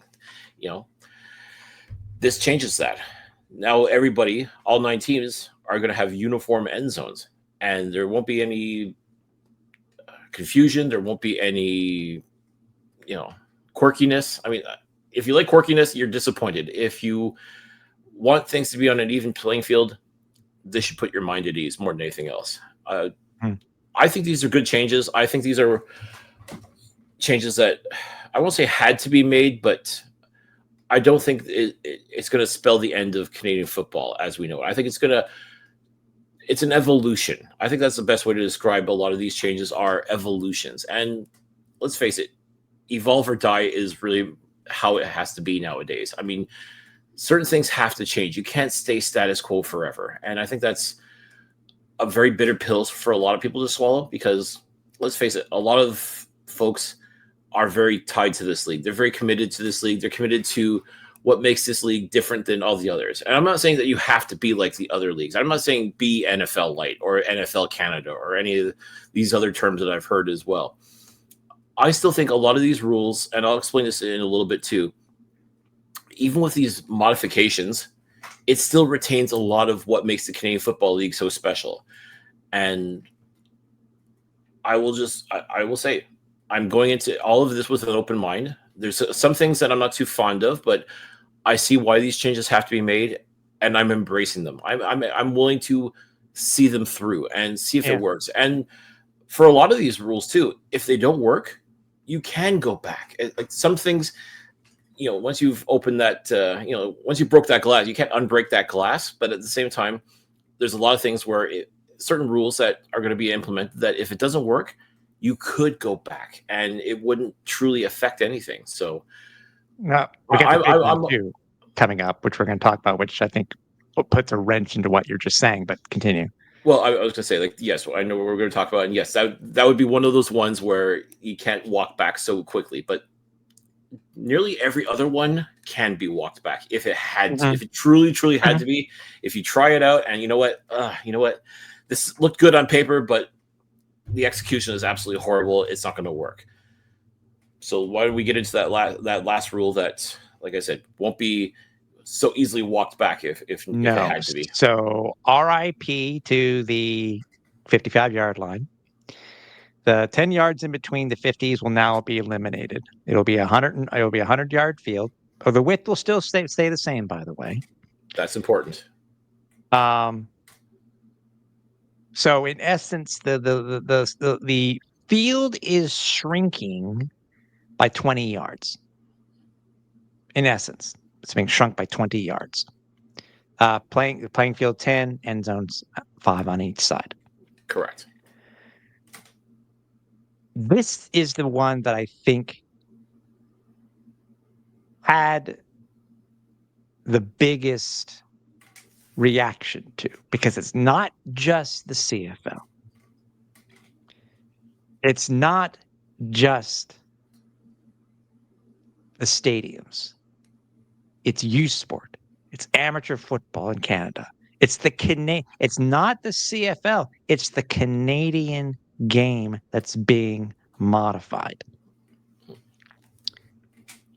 And there is a remarkable difference because let's not forget too, there is no CFL Hall of Fame. It's Canadian Football Hall of Fame. So what you're talking about, it doesn't just affect the CFL and their 9 teams and their stadia. In essence, this has ramifications that can be felt nationwide when it comes to actual playing fields in Canada. Continue. Yeah. It's just in general, field-wise. I mean, to me, this is the one that I am the hardest to get on board with. I feel that this change in itself, we now get a watered-down version, a slightly watered-down version of the Canadian game, and I've said that openly on social media. And this is coming from a guy who's had his season tickets as of 2026 for 29 years. I don't. One thing I wanted to do, because there was some talk too, and I wanted to find out some reaction. So I did reach out, Cliff, to McGill Athletics, because obviously people need to remember McGill owns the stadium. They own Percival Molson Stadium. The Owls rent it from the university. They're tenants, yes. Yeah. So I asked him just if I could get a comment, and what I got was the following. And I quote, McGill learned of the rule changes the CFL is planning to make yesterday, said Jeff Phillips, Executive Director of Athletics and Recreation at McGill University. We look forward to working with our partners, including the Montreal Alouettes, to determine the next steps. More information will be shared as it becomes available. I mean, boilerplate, I understand. It was just beginning. It's just beginning days. I get that. Riveting. Right. But I've had other conversations with people just completely off the record and stuff like that too. And I had some thoughts also about Percival Molson. And by the way, there's a tweet that was out on social from Jerry Filosa over at 95.9. Is it 95.9? 95.9 Paul? Yeah. Sorry, yeah. And he brought up a lot of good questions too. People need to remember too that first and foremost, let's before we talk about Percival Molson in itself, youth sport. Currently, I think it's about they have 26 or 27 teams that play football for youth sport across the country. Four stadiums house a CFL and a youth sport team. Mm-hmm. Montreal being one of them, Winnipeg, Saskatchewan, and Calgary are the other 3. Correct. How is this going to affect that game? Now, I understand that, guys coming up here from playing the 100-yard football, 100-yard American football, See, it's weird. Could be weird to say now. It's not the 110-yard game. They make the transition. I'm sure these guys can make the transition too if they decide to stick with a 110-yard game. But it wouldn't make any. I don't think it would make any sense. U Sport will be having their General Assembly only in June of 2026, by the way, what I found out. And this is where I'm sure, unless they have an emergency session, which they talk may have about to. this, it will potentially give all teams, including the ones for the stadium, less than a year to do renovations. And remember, we are Canada, and we do have to deal with winter. That's right. What happens if U Sport says no? What happens if amateur football? I'm sure whatever U Sport says or decides is what amateur football will go with. But it all comes down to, in my opinion, Cliff, changing the game like they have here. While in theory, okay, they're claiming getting rid of the 10 yards. Oh, there'll be X amount of yards closer to scoring again, or in scoring position. Or the kicking game's already been changed. The kicking game has already been changed when you're kicking a 50-yard field goal from the 27-yard line. Mm-hmm. But it's a monetary hit for everybody, and that's what I've been centering on, really, more or less. Not used to getting rid of the 10 yards, which I hate. But think of this. Now, I use Percival Molson as the example. Percival Molson hasn't had a new turf since 2013. Correct. I thought it was 20. Sorry, I thought it was 2010, by the way, and I got corrected on it. So, yes, mea culpa on my part, because I did publish on. That was one of the things I brought up on social media was, how does this affect Percival Molson? Like McGill being the owners of Percival Molson Stadium, the fact that the turf is overdue. Like whether it was in 2010, 2013, doesn't matter. In any event, the turf that currently sits at Percival Molson Stadium is long overdue for a change. It will get the change, but. Yeah, I've heard that too. By the way, I'm not the only one who said that it needs a change. I've heard that from a few people also. Players, coaches, not just fans, not just media. I've heard this too. You name it, and there's a general consensus that yes, the turf is long overdue, has to be changed, like yesterday. Yep. Now, to that, if you're changing the size now of this, you're reducing 20 yards, and you got to move the goalposts. This is big money. The turf itself, I think they were saying it's very possible that a new turf at Percival Molson would cost around $2 million. I think it was like 1.4 for when they last did it in 2013. One thing that people may not know about Percival Molson is that the lines and the numbers are not painted on; they're sewn into the turf. So you have to. How would you be able to, if U Sports says no, and with the McGill Redbirds playing at Percival Molson, how do you do this? Moving of the turf. Moving of the goalposts. We saw the debacle that happened in Winnipeg when they had a preseason game there a few years back, because they couldn't use one end because it was deemed unsafe of where they put the goalpost. Right. It's money. It's a lot of money. And if you think about it, with the current austerity measures that are currently happening at McGill, and I should know for a fact, and this is nothing that nobody knows if you're living in Montreal and know the current situation with some of the universities in Montreal or in Quebec. McGill's not going to pay for this. McGill's not going to pay for these changes.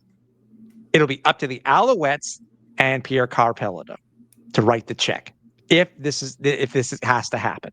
And when is it going to happen? Not just for McGill, but for everybody. If U Sports says yes, they do go through without any modifications. On top of that, too, and this is thinking from a fan's point of view, you change the field by 20 yards, even 10 yards within the playing area itself. Currently, our seats, as an example, are right on the goal line. Yes. Our seats are now going to be in the end zone. Are we going to get a discount from the team? Most likely not. No. How's it gonna, I mean, and I keep on hearing Cliff, they're talking about, oh, will there be more place, people, fans will be closer. No, the hell they won't. Well, If you keep, it depends on how the turf is going to be. Fans in most of the stadiums in the CFL will not be closer to this game. You'll be closer to the goalposts, in my opinion. But if you keep the current, as an example, if you were to keep the current turf the way that it is at Percival Molson, even by reducing it by X amount, who's going to be closer? If you bring it in together, not just reduce 20 yards and go towards the east end or the west end, they're not going to be. They really will not be closer. If they keep it dead center where it currently is, you're not going to be closer to the game. You're not going to be closer to the game in BC Place.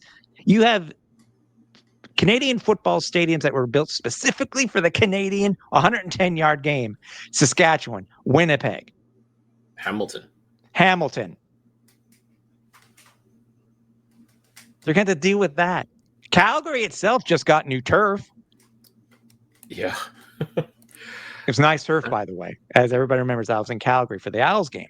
I think those numbers, too, were stitched. See, and I'm also hearing that in the West, and again, this may throw an argument to it. In the West, like at least in Winnipeg and Saskatchewan, they're painted on. So one could make the argument that if you put down brand new turf, you may just have to repaint it as per U Sport guidelines versus CFL guidelines. But then also, what do you do about the field, the goalpost? Yeah. Again, unless U Sports capitulates that, okay, we're keeping our field length because we can just paint over, or you can just alter it with paint, but now we have to change the goalposts, like the position of the goalposts as well. If they sign off on it, that's a different story. But yeah, they could just as easily decide, no, we're not doing that. And then, especially when it comes to the case of those shared stadiums, what are they going to do? I mean, I kind of joked about it with you. I mean, in theory, McGill could go play at Sepsum, where the Université de Montréal play, because that's a U Sports specific stadium. You would. And is it grass? Is it grass at Sepsum? No, it's turf also. Okay, it's also turf. Same thing with the over at Telus Stadium in for University of Laval. Yeah, in Quebec City. Right, but okay, that in theory would solve one problem, but then you've got the other teams as well to contend with, and would they have to find another field as a result? Yeah. So I mean, but again, it all depends who owns said field. Again, in Montreal, McGill owns that, unless they're going to sell Percival Molson Stadium to PKP, which won't happen. I couldn't see it happening. I mean, if anyone could afford to buy it and pay pretty much whatever McGill wants, it would be PKP. But then you're stuck with a building that. Right. And I think, but most people too, and obviously we're talking from a Montreal point of view. Imagine that the Alouettes Flightdeck is talking about things from Montreal point of view. Yeah, the McGill, Percival Molson also has rugby, soccer, intramurals, sports camps, summer camps, white horses. White horses. And by the way, if you know, you know. If you know, you know. Yeah. There's a lot more than just 9 to 10 dates at Percival Molson for CFL football. Mm-hmm. More than just that. I mean, yeah. Do you put in the? Can you afford to put in a field system like they do in Vegas? As an example, over at Allegiant Stadium, Cliff, where they practice on turf in the stadium, and then the grass field rolls in, and they only play game days. Do you do that? That's millions, tens, hundreds of millions of dollars. Again, they got the guy who owns the team could afford to do that. Does he want to spend that kind of money? I'm going to say hard no. People are saying, "Well, play at Saputo Stadium over by the Big O." First of all, no, thank you, because they've been saying with these changes, yes, that's what the CFL has said is going to occur, puts it in line with all stadiums. Basically, will be the same size as a soccer pitch, same size. So they'll be able to play in other places, yada yada yada. I don't want to sit at Saputo. I don't want to be in the East End. I still hate the Big O, Well, even if it is for Grey Cup. I still hate the Big O for football. That's something else that people have talked about too. Is like, well, when Big O is finished with their construction and their permanent roof, could the Alouettes go back as a result of that? It's like, well, first of all, if all goes well, and we're talking about Quebec construction here, so it won't. The earliest that you could possibly see any sort of action at Olympic Stadium would be 2028. These rules take effect in 2027. Yeah. Let's say the Alouettes just had a fever dream and decided, okay, screw it, we're gonna go. We don't want to deal with all this nonsense with U Sports. We're just gonna let them have their stupid little stadium. We're gonna go to the Big O because our offices are there anyways. Our locker rooms are there anyways. We do everything basically at Olympic Stadium anyways. Why don't we just play our games there and be done with it? And then we can set up, because there's no other tenant at Olympic Stadium, you could set up shop there and really make it your home, so to speak. And you can make the field as big as you want and put the goalposts wherever the hell you want and all that stuff. But then what do you do in 2027? Like, how do you... Do you put permanent turf down at the Big O? Do you do that stuff that you can pull up? They've learned in BC Place that it's permanent turf in BC Place, and they just put stuff on top of it. Right. You know what I mean? I don't think the commish. I understand it went towards this NDA. Well, I'll call them the NDA committee, and they have stuff to back them up. This, and this. This is going to cost a lot more for, again, amateur fields, U Sports. If U Sports decides to go that way, and with all honesty, I cannot see them not, Cliff. It wouldn't make sense, but it's still going to cost money. Millions of dollars to make these changes. And can everybody afford these? No, especially if you have a temporary turf, if you have an artificial turf, if the numbers are sewn in. You know what I mean? Yeah. Yes, they don't got to worry about that at BMO. BMO is one of the few places where you really want to worry about it because it'll be soccer field on basically soccer field on soccer field. Right. The stadiums, as you said, so the ones that just paint the lines. I don't know. That's one of the biggest parts of this change that I have the hardest time dealing with. Yeah. But it's more than just changing the game. It's costing it'll most likely cost millions to make this change. And again, the fact that the Board of Governors were unanimous in these changes, they all signed off on them. The claim, yes, the claim. Well, yes, okay. For the sake of argument, we'll say that yes, everybody, all 9 owners or governors or how you want to phrase it, everybody's on board. Everybody's on the same page. Everybody said yes, 100% to this. Let's go. Who's ultimately going to pay for it? I mean, technically them, but ultimately it's the fans who will pay for it. All of a sudden, your season tickets go up. All of a sudden, that $50 hat is now a $75 hat. That hot dog combo at person was saying that was $15. Oh, guess what? $20 for 2 hot dogs and a soda. Well, paying players as well. I mean, that's a lot. Okay, yes, the TV deal does cover the player salaries, but what if that? That's something else we're gonna have to deal with in 2027 as well.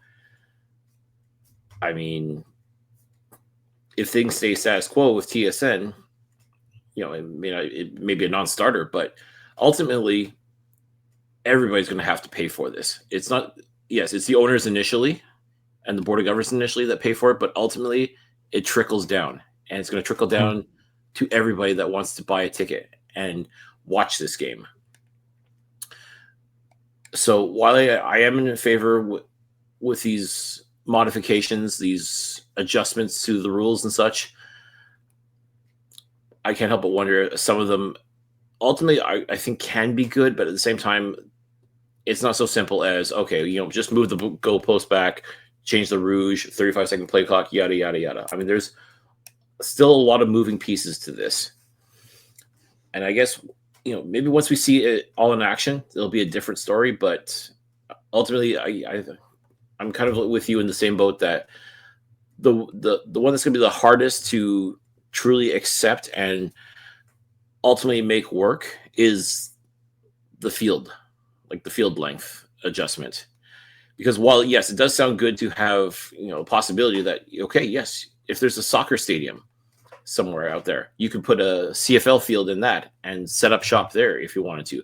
That opens up tons of possibilities for exhibition games or testing new markets, or, situation we're going to run into next year with the Argonauts and the Lions being displaced from their home stadiums because of the World Cup.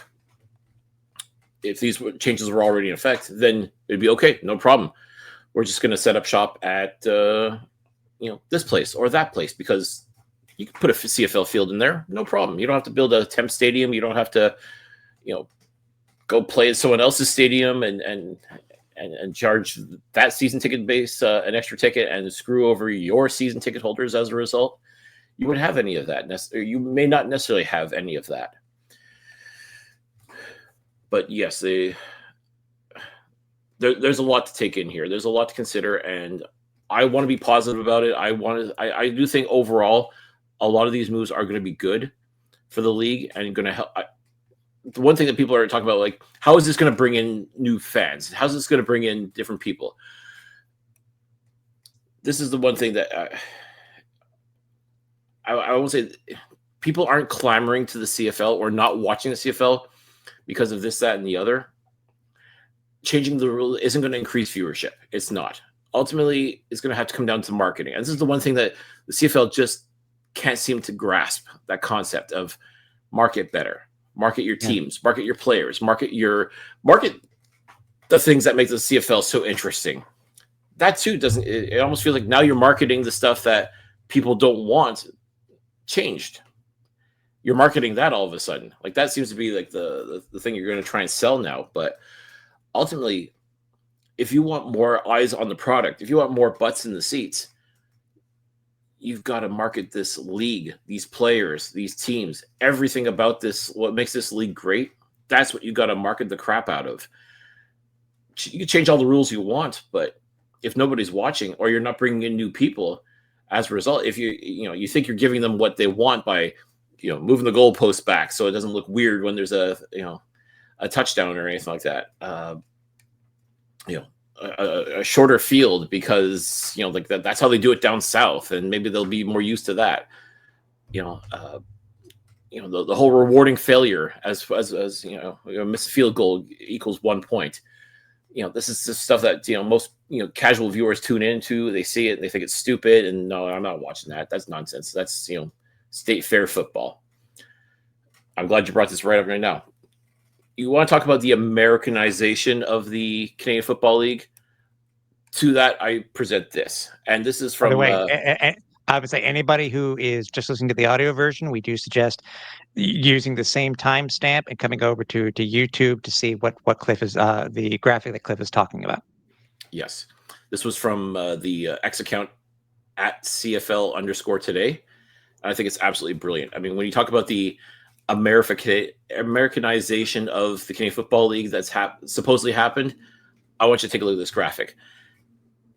All the things that make this league Canadian are listed with a maple leaf. There are two things that now are in common with the American game or the NFL: 100-yard field, uprights at the back of the end zone. That's it. Everything else is just different enough. Still a lot of those same charms, a lot of those fun things that make the Canadian Football League as entertaining and wonderful as it truly is. Again, there's still a rouge, folks. You still have 12 players on the field. It's still 3 downs. I know a lot of people were upset because Stuart Johnson didn't exactly come out and say there's no chance in hell you're going to see 4 downs in the Canadian Football League. I think that's what people wanted to hear. And because they didn't, automatically it's like, well, this is a slippery slope going to that. It's going to just be a matter of time before it goes to that.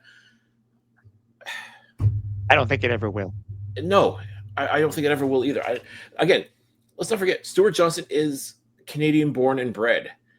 He's claimed to have watched this game. He worked for TSN for X number of years and working hand in hand with the Canadian Football League.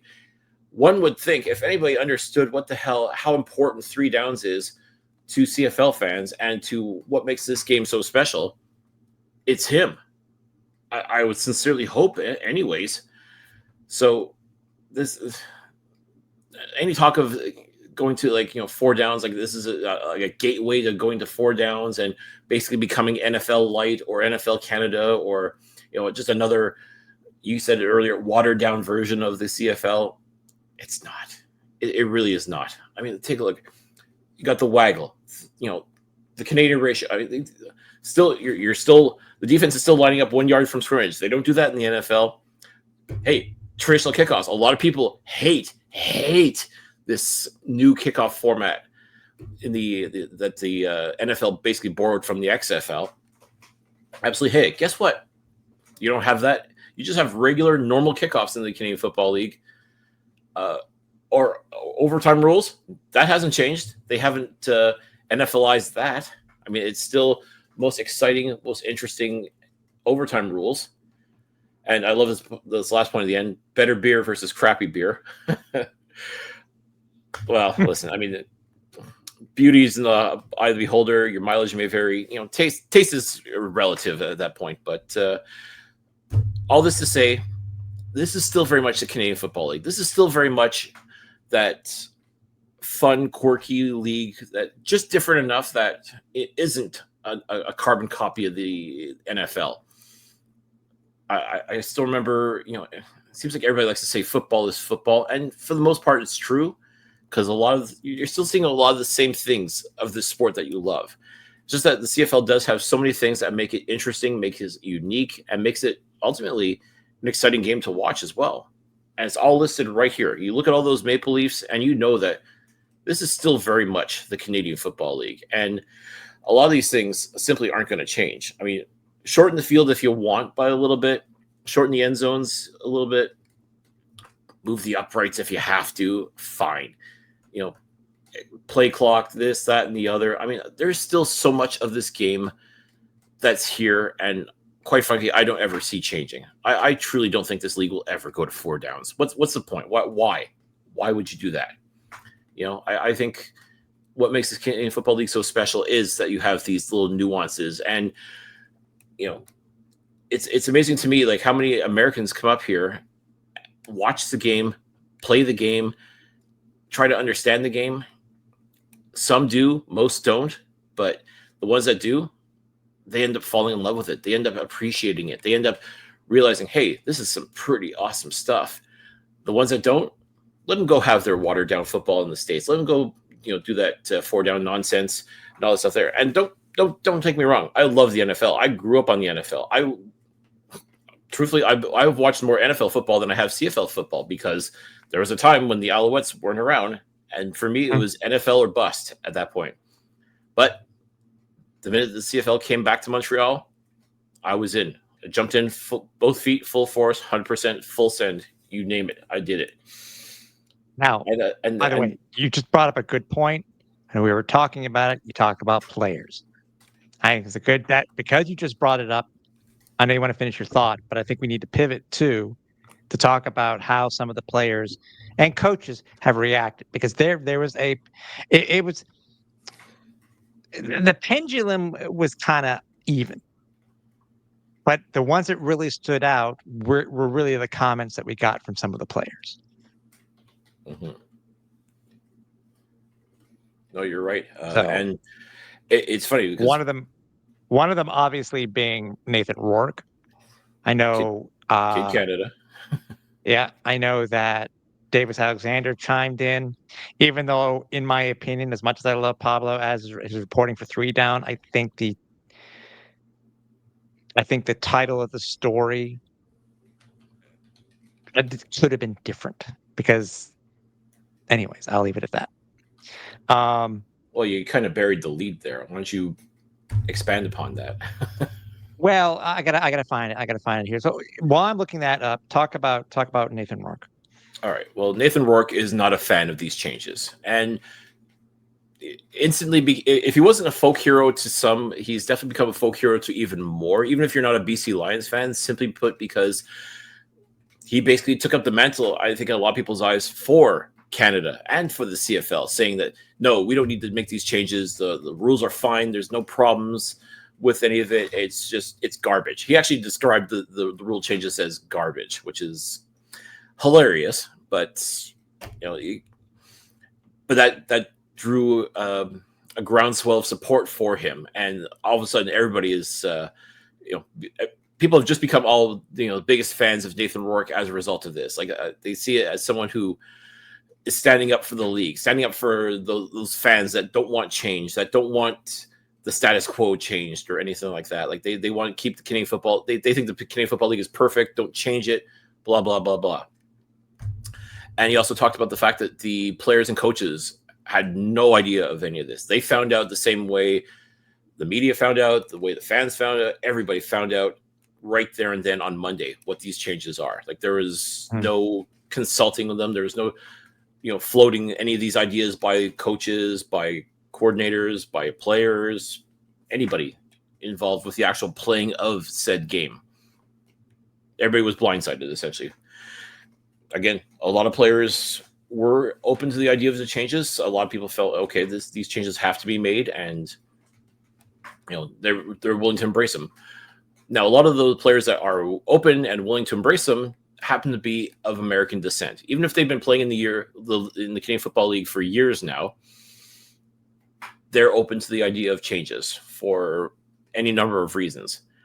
The fact that these players are all American-born kind of feeds that narrative about wanting to Americanize the Canadian Football League because, well, they're on board. They think it's a great idea, but the Canadian quarterback, Kid Canada, as well, he's ultimately known, he's not on board with it. He doesn't think it's great. Mike O'Shea, coach of the Winnipeg Blue Bombers, who is Canadian, also too doesn't see the positive of these changes. He too is he's made comments about how he's not a fan of making changes or any of the changes that were proposed. So I don't want to say it's necessarily a national thing, like nationality thing. Like if you're Canadian, you hate the changes. If you're American, you love them, vice versa. I think that's not always the case. I think it's for Nathan Rourke. I think it was kind of hypocritical. His comments come too, considering he played in the NFL. He made some completely different comments when it made to, I think, about going to the NFL and. I mean, Nathan Rourke's not wrong, but ... You know what I mean? I'm on board with what you're saying, though, Cliff. And it's funny. It seems to be a lot of the guys that really don't have much of a problem, or that have been more vocal, are Canadians to the game itself. Now, what I was saying before about the 3-down story with Davis Alexander, that the lead was, it might be the Canadian in him, unquote. Davis Alexander doesn't share Nathan Rourke's anger with the CFL rules. And I think Davis in their first practice scrum, basically called out Pablo because of, I guess, the firestorm that occurred. If you're called out, and then the person who made the comment says, well, it's taken out of context.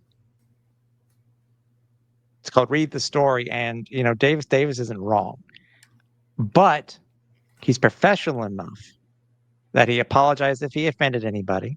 But he did also state that I love the game. And I think a lot of people too have been bashing Davis for this particular comment, for the comments that are in this story on 3 Down, and I don't understand why. I think they're dead wrong. Davis has been a guy who has had a chance in the CFL. He hasn't been here for a year. He's been here for 4. He's cut his teeth on the CFL game. He's openly stated if it wasn't for the CFL, ... He's earned everything that he's gotten.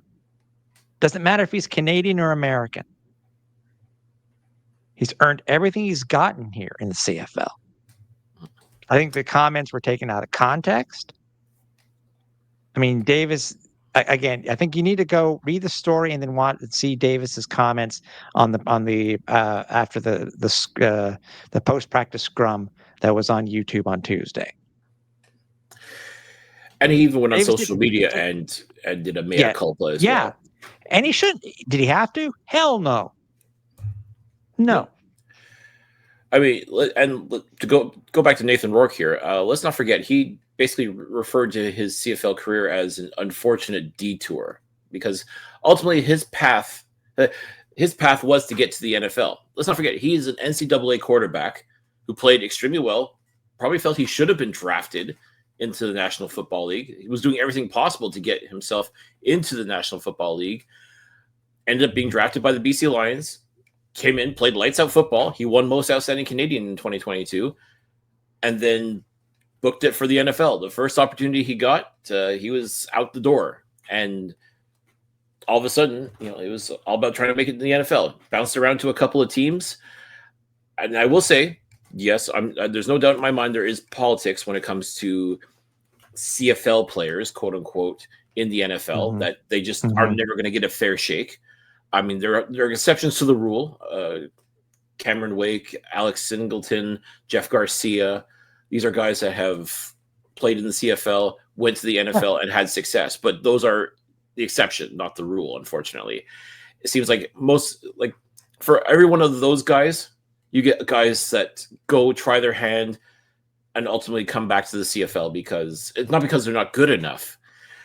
It just simply seems like, well, they're challenging a player that was drafted by an NFL team, and if they beat out said player, automatically the NFL organization and their scouting staff looks stupid because why did you waste a draft pick on this guy when you had this clown playing in Canada and you could have drafted him. You could have found him sooner. Why didn't you do that? And no scout or general manager in the NFL would ever want to have that kind of egg on their face. So rather than have that, they'll bring people in for workouts, and if they truly, truly blow the doors off everyone, they find a way to, if you're lucky, you get on a practice roster in the NFL. But ultimately, politics will just not let you stay in the NFL. You may bounce around from practice roster to practice roster if you're lucky, but by and large, unless you're truly a generational talent, and even then, it's still a tough road to hoe. Again, ask Alex Singleton. I mean, he played phenomenal in the CFL, but same idea. NCAA product, played here for a little bit, won a Grey Cup, proved he was definitely a worthy player in this league, and was able to parlay his success into the NFL. But again, for every one of those, you got guys like Joe, Austin Mack, and ultimately Nathan Rourke that tried their hand at the NFL and back in Canada. And that's not a bad thing. I will say that's not a bad thing. You can have a very good career here in the Canadian Football League. Nathan Rourke is making crazy good money being the quarterback for the BC Lions. I mean, whether it's marketing money or maxing out contract, whatever, he secured the bag, and props to him for it. But for him to, make comments like he did, I don't know. I kind of laugh because when you refer to your rookie season in the CFL as an unfortunate detour to the NFL, I don't see how that sits right. I don't see how CFL fans can either ignore that or downplay it or anything like that. Like if you're pissed off at Davis Alexander for suggesting that the only reason why Nathan Rourke is upset is because he's Canadian, how do you explain the Canadian who ultimately feels he should be playing in the NFL. And there's a lot of people who say the same thing too, that he should be playing in the NFL, but he's not, and likely never will. And again, that's not a bad thing. You can have a very good career here in the Canadian Football League. You know, you can make decent money, win lots of fans over, win Grey Cups, and ultimately have yourself a really nice football career. You know, but you know, I can appreciate where Nathan Rourke's coming from when it comes to his feelings about the league and everything like that. But at the same time, I don't know if disingenuous is the word I want to use necessarily, but you know, to castigate Davis Alexander for basically saying, "Well, dude, you're playing in the Canadian Football League too," and you know, things are going to change. And you know, of course, Davis is going to be okay with changes. I mean, he's happy playing here. He's happy to have a job in the Canadian Football League, and to see people just come after him, like, you know, for what he's saying, which is just the truth. To tell you you know, honestly, I don't get it. But I think people are just clouded with rage, and I can't help but wonder if a lot of it is due to, like, you know, our political landscape nowadays, like, you know, with everything that's going on with Canada and the U.S. and, you know, the political spectrum that's, you know, befallen us in 2025, and it's now starting to bleed over into the Canadian Football League over something as silly as rule adjustments and how you Americanized the CFL. I mean, this is where I hate to say it, but you know, people that make comments like that truly are fanning flames that, you know, on a fire that is just going to burn out of control.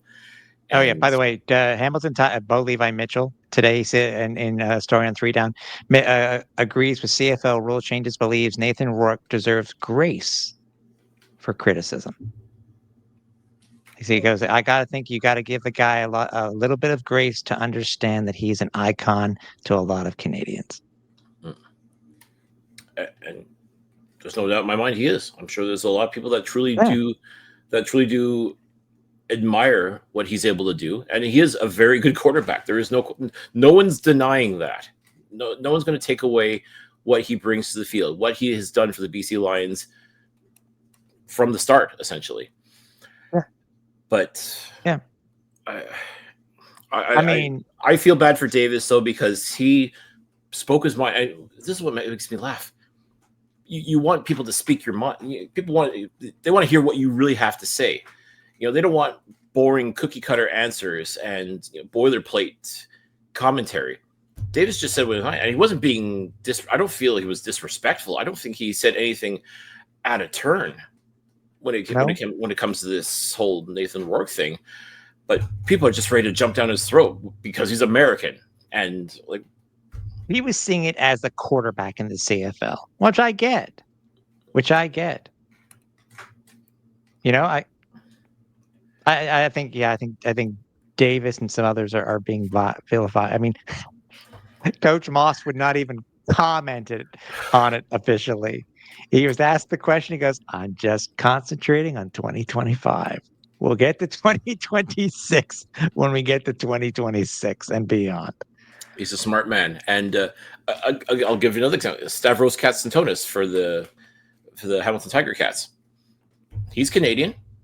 He's embracing those changes. Like he was one of the ones that mentioned, along with Marc-Antoine Dequoy, about how using the goalpost as a sort of a de facto defender, you won't be able to do that anymore. But he's open to the changes. He's open to the idea of adjusting some of these rules in order to help open up this game a little bit more. And that's a defensive player, by the way. That's another safety who, again, could benefit from keeping things status quo. But he's open to the idea of changes and modifications and doing what it can to help ultimately open up this football game even more. And if that's the case, he's only seeing the positive. He's willing to, you know, like I said, embrace some of these modifications and see if they can work. So, you know, I give him credit for that. So it's not a simple matter of Canadians hate it, Americans love it. It's, again, you're going to find a lot of it on both sides of the border, quite frankly. And, you know, like American fans too. I know a lot of them,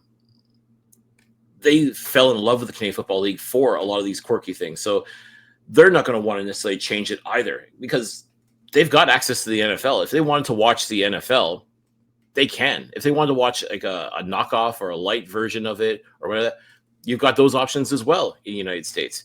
They watch the Canadian Football League because, maybe it just started with, a family member was playing for a team, or they just happened upon it and like, oh my gosh, this is really cool. This is crazy. Like, like you didn't know what to make of this game. But as you realize that with these quirky rules and these little nuances that really make the CFL special, that's what matters. That's what brought them in, and that's what's keeping them in. So they too are not so change is going to be a little bit different for them as well, because this is what brought them in. I mean, you talk about wanting to bring more eyes to the product. Being different is what brought them in. So do you really want to change that as well? Or if you're going to change it, you got to be very careful. If you're going to modify it, make it in a way that still retains that identity. And as we talked about earlier, there's still a lot of things that make the Canadian Football League the Canadian Football League.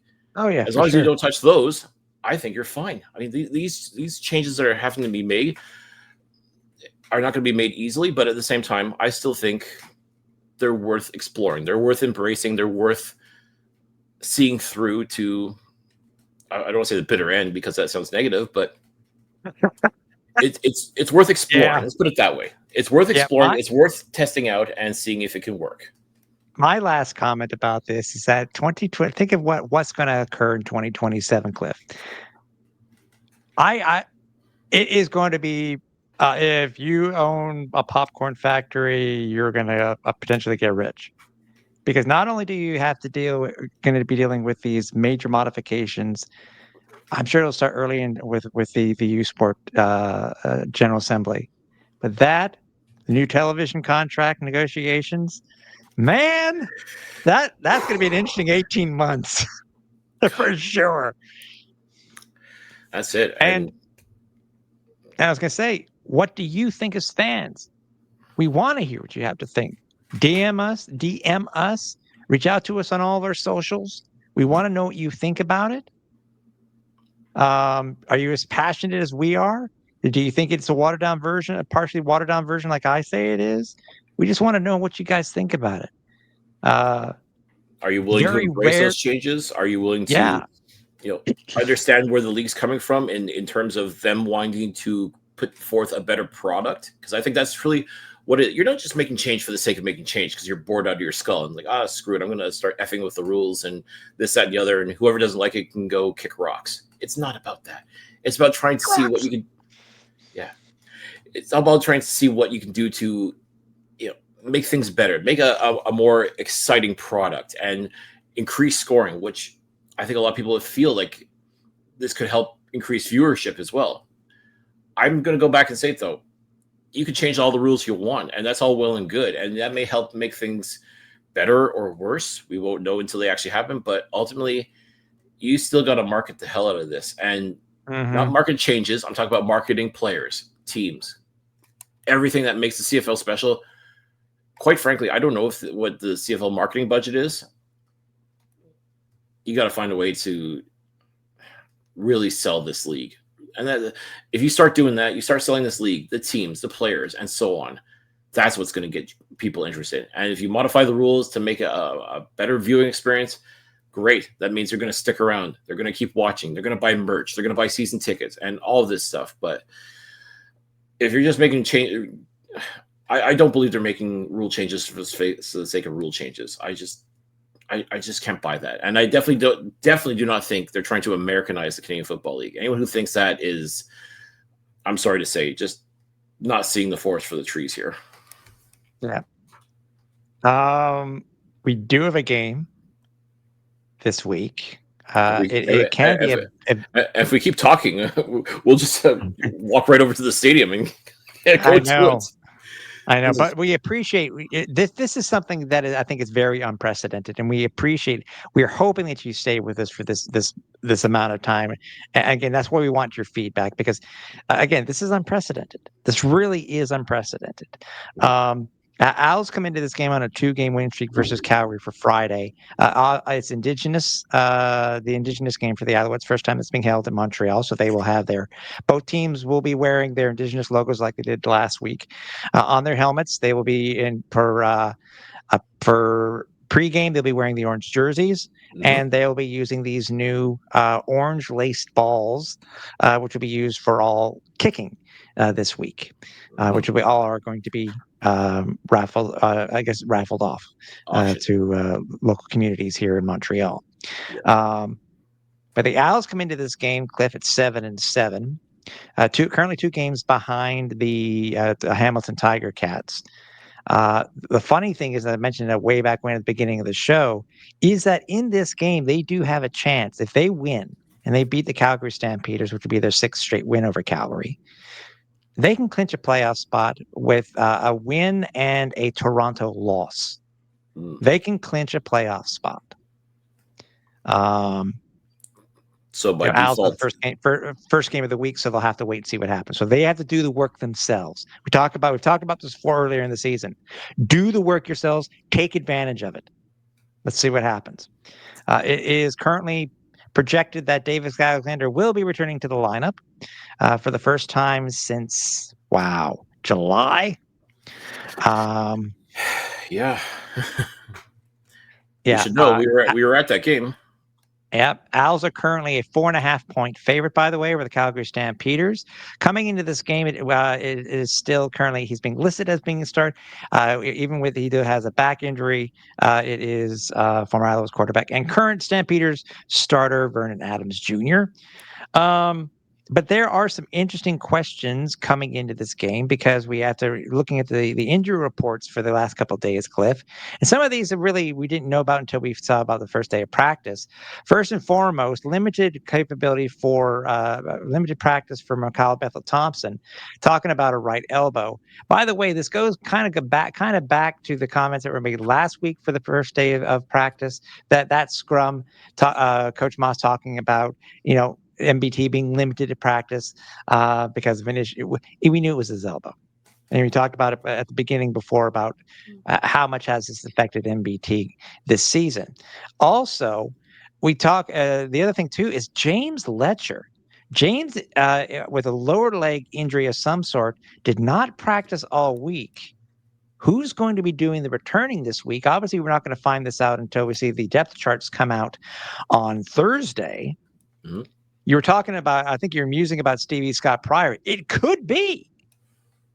But we do have others on the roster that have done it before. Yes. I don't think Tyson will. Maybe. I don't think Tyson will.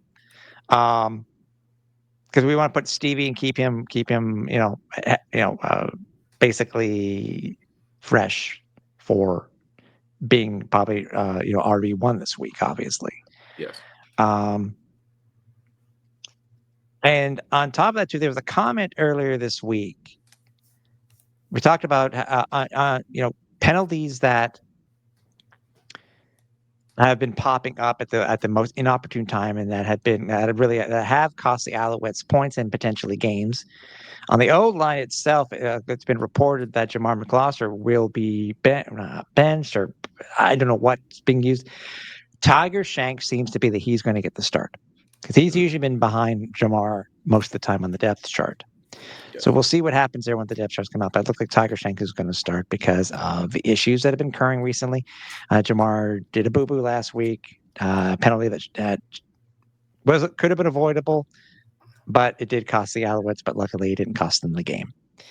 And also, I again don't want to call anybody out, but his protection of McLeod Bethel-Thompson, there was more misses than hits, unfortunately. I mean, there was hits on the MBT, so maybe it was the best choice of words, but all this to say that it was not the best night of football for Jamar McCloskey last Friday, and as a result, maybe, and sometimes it's not necessarily a bad thing. Sometimes take a step back and see things for what they are, and maybe give an opportunity for a Tiger Shanks to showcase what he can do, because let's not forget, first round draft pick this year for the Montreal Alouettes was Tiger Shanks. And he's a big boy. He's someone that obviously the team thinks very highly of and wants to give an opportunity to see what he's able to do on this offensive line. And going alongside other Canadian players such as Justin Lawrence, Pierre-Olivier Lestage, and so on. I think that if given the opportunity, Tiger Shanks can definitely help protect Davis Alexander, can help create some of those holes that a Stevie Scott needs to hit in order to gain yards and move the chains. It's not saying Jamar McGloster can't do that also, but just based on that last game, maybe he just needs a little bit of a reset. Maybe it's sometimes like, when you take out the quarterback and put the backup in, just so they can sort of see things from the sidelines, get a different perspective of things. I'm choosing to use that perspective when it comes to Jamar McGloster. I'm not saying he's a bad player. He just had a bad day at the office last week. It happens to everybody. Maybe, but at the same time, we did see Coach Moss go over to him afterwards. I won't say admonish him. I don't think he tore a strip off him or anything like that, but I think he definitely had some words with him, and it's like, you got to be better. You can't be doing stuff like that at this point. I mean, Jamar was a part of this Grey Cup winning roster. He knows what it takes to play in this league, and he definitely is a very, very good offensive lineman. But sometimes you just have that, sometimes you're off a little bit, and the big concern is one bad game can easily turn into two bad games. And I think the coaching staff must realize that and are just, dialing him back just a little bit. And at the same time, giving the young man, the youngster, the rookie, a chance to showcase what he can do. And he may play absolutely phenomenal. He may get blown up too. Anything's possible. That's, you just never know what's going to happen until you actually see it in action. And against a very tough Calgary defense, if Tiger Shanks does get to start, he's going to have his work cut out for him. But he also has the benefit of some really great players on that same offensive line working with him, who will help him out, who will bring him up to their level, I would hope. And in this case, the goal is clear. Keep Davis Alexander upright. Give him the chance to make the plays that he does. Give the opportunity for Stevie Scott to bust one out and get 10, 20, 30 yards on the ground with each handoff. So I sincerely hope that McGloster doesn't, I hope he sees the value in this. I mean, it sucks. You don't want to lose your job necessarily. I don't think his job is lost. I think it's just put off to the side for now. So I'm looking forward to seeing Tiger Shanks. If he does get to start, I'm looking forward to seeing what he can do and how he can help contribute to this team. A couple more superlatives for this week, Cliff. Even though he was limited, he is going to be starting. Tyler Richards, by the way, he recorded a career high 5 special team tackles last week by the tackles versus Toronto. Gave him sole possession, Cliff, of the CFL lead with 24. Is actually his second game this season with 4 or more special teams tackles, and I can't say anything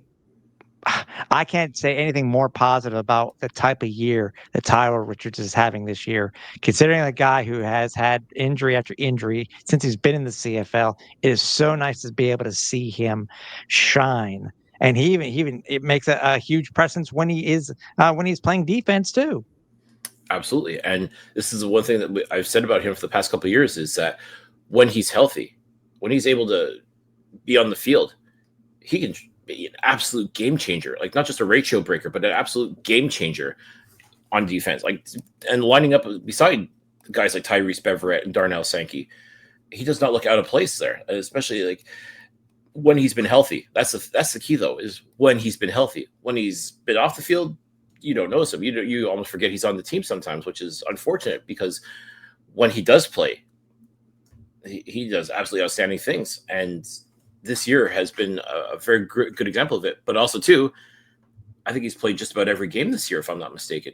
Or maybe he's missed one, if that. Yeah. I might have been like a healthy scratch or something like that, too. Also coming into this game, Davis Alexander, if he does start, he will be coming in. He'll be coming in with an 8-0 career record in his CFL career. He could become the first CFL quarterback in the history of the league to start his career undefeated at 9-0 to start his career. We will see about that. Absolutely phenomenal, and also too playing against a man who he credits showing him this game, like who took him under his wing and showed him what it meant to be a quarterback in the Canadian Football League in Vernon Adams. it's one of those student versus the master kind of situations here. I mean, big play VA, without question, he's going to do everything he can to make sure Calgary gets the dub, because it's important for not just himself, but for the team, for their playoff positioning, for everything. Like he's coming in here not to have a reunion or anything like that with his buddies in Montreal. He's here to work. He's here to win, and you better believe VA is going to do everything he can to hand DA his first professional loss as a starting quarterback in this league. But Davis Alexander, now that he's back, and I sincerely hope he truly is ready to go, not just 100%, but 200%.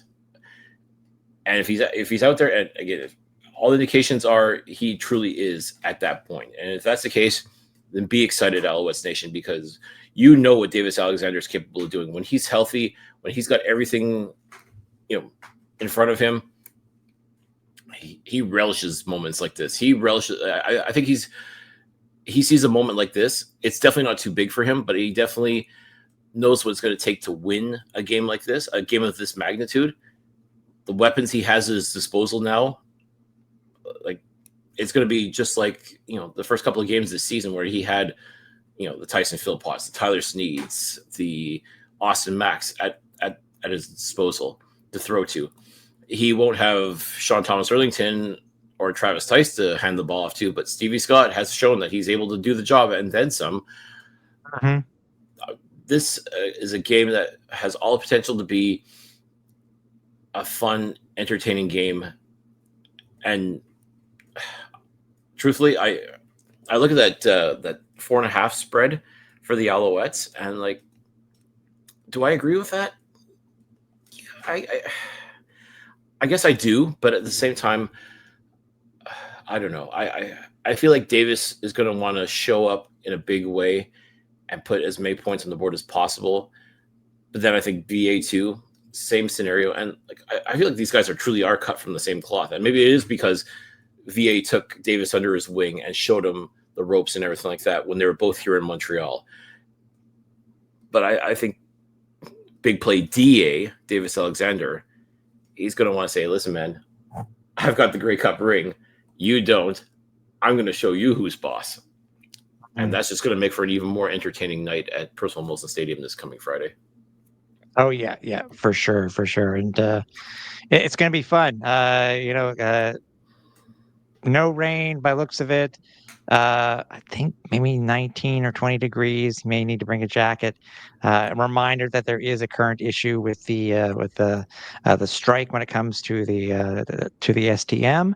So the Alouettes did reach out and put something out on social media when it came to that. But get to Percival Molson and enjoy this game, because this one's going to be a fun one. This one's going to be a fun one, and I can't wait. I really can't wait. And again, the first Indigenous game here in Montreal is for such a great cause, and if you're able to take part in the post game raffles and stuff like that to give money for a good cause, by all means, go ahead and do so. I know I want one of those balls. I want one of the kicking. I want one of the orange balls. I think they're cool. So, and not to I mention, think it's the first time our Owls are offering the orange shirts, if I remember correctly. First time. Oh, even better. And let's face it. I mean, it's such a cool look. I mean, like all of these Indigenous logos look amazing, quite frankly, especially the Alouettes one. I really love what they did. The Dreamcatcher theme just looks really cool. I think it's a great way to celebrate National Day of Truth and Reconciliation, and I think it's just absolutely fantastic. So I'm definitely looking forward to seeing that. Looking forward to seeing the orange jerseys as well.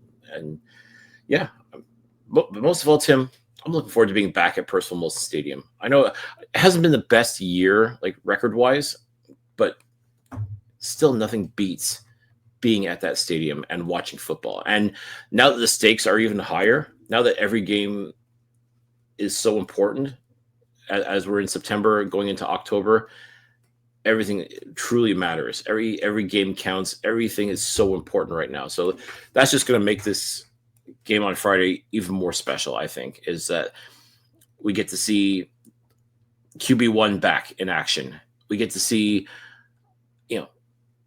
our man Vernon Adams back in action at Percival Molson Stadium again. And it's going to be a dogfight. That's the one thing I can definitely say without question. This is not going to be a blowout for either team. I think whoever wins this game is going to have to earn it, truly earn it, and whoever can stay disciplined, whoever can, find a way to put points on the board against two very dangerous defenses. I mean, this has this has all the makings to be a classic game on Friday. It sure does. And but make sure you guys do stay tuned post game for Flightdeck Live. As Cliffy and I will be there, give or take about, okay, so the game to 7, probably 10:30, 10:45 ish. But stay tuned to all of our socials as we will be there live from Personal Molson Stadium for the post game show to talk about everything that occurred during the game itself. And again, tonight, we appreciate every single one. If you made it this far, thank you. Because we talk about these things, unprecedented, what would seem to be unprecedented moves within the CFL for the next couple of years, which will potentially change how some look at the CFL and how the game will be going forward, not just for the CFL, but potentially for the Canadian game in general. But we really thank you for sticking with us this episode because. This is why we're here. We're here to talk about the game, talk about the Owls, and again, as I said before, if you guys weren't here, we'd be talking to ourselves. Yeah, and maybe when it's all said and done, maybe once we see the final numbers and downloads and things like that, maybe it will be just you and I talking to each other, Tim. But hopefully you folks did tune in and stuck around, even if it got a little long-winded. I mean, again, we love this game. We really do. We love the Canadian Football League. We love Canadian football. We want to see it grow. We want to see it flourish. We want to see it become, the top entertainment in this country. And, I personally am on board with anything that's going to make this game better and get more exposure and get people excited, just the way that we are about this. So if you stuck around with us, props to you. If you didn't, I get it. I know myself. Sometimes I think we talk a little too much, and maybe I'm still talking too much now. So how about this? This is a great game. This is a great league.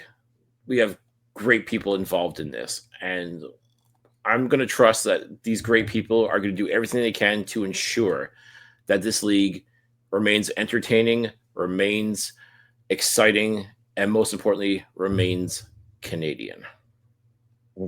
Best way to end of the show. So we will talk to you post game, and if not, we'll talk to you next week on the show. So for the last time here for the Alouettes Flight Deck for Cliffy D, I'm Tim Capper. We're on final approach.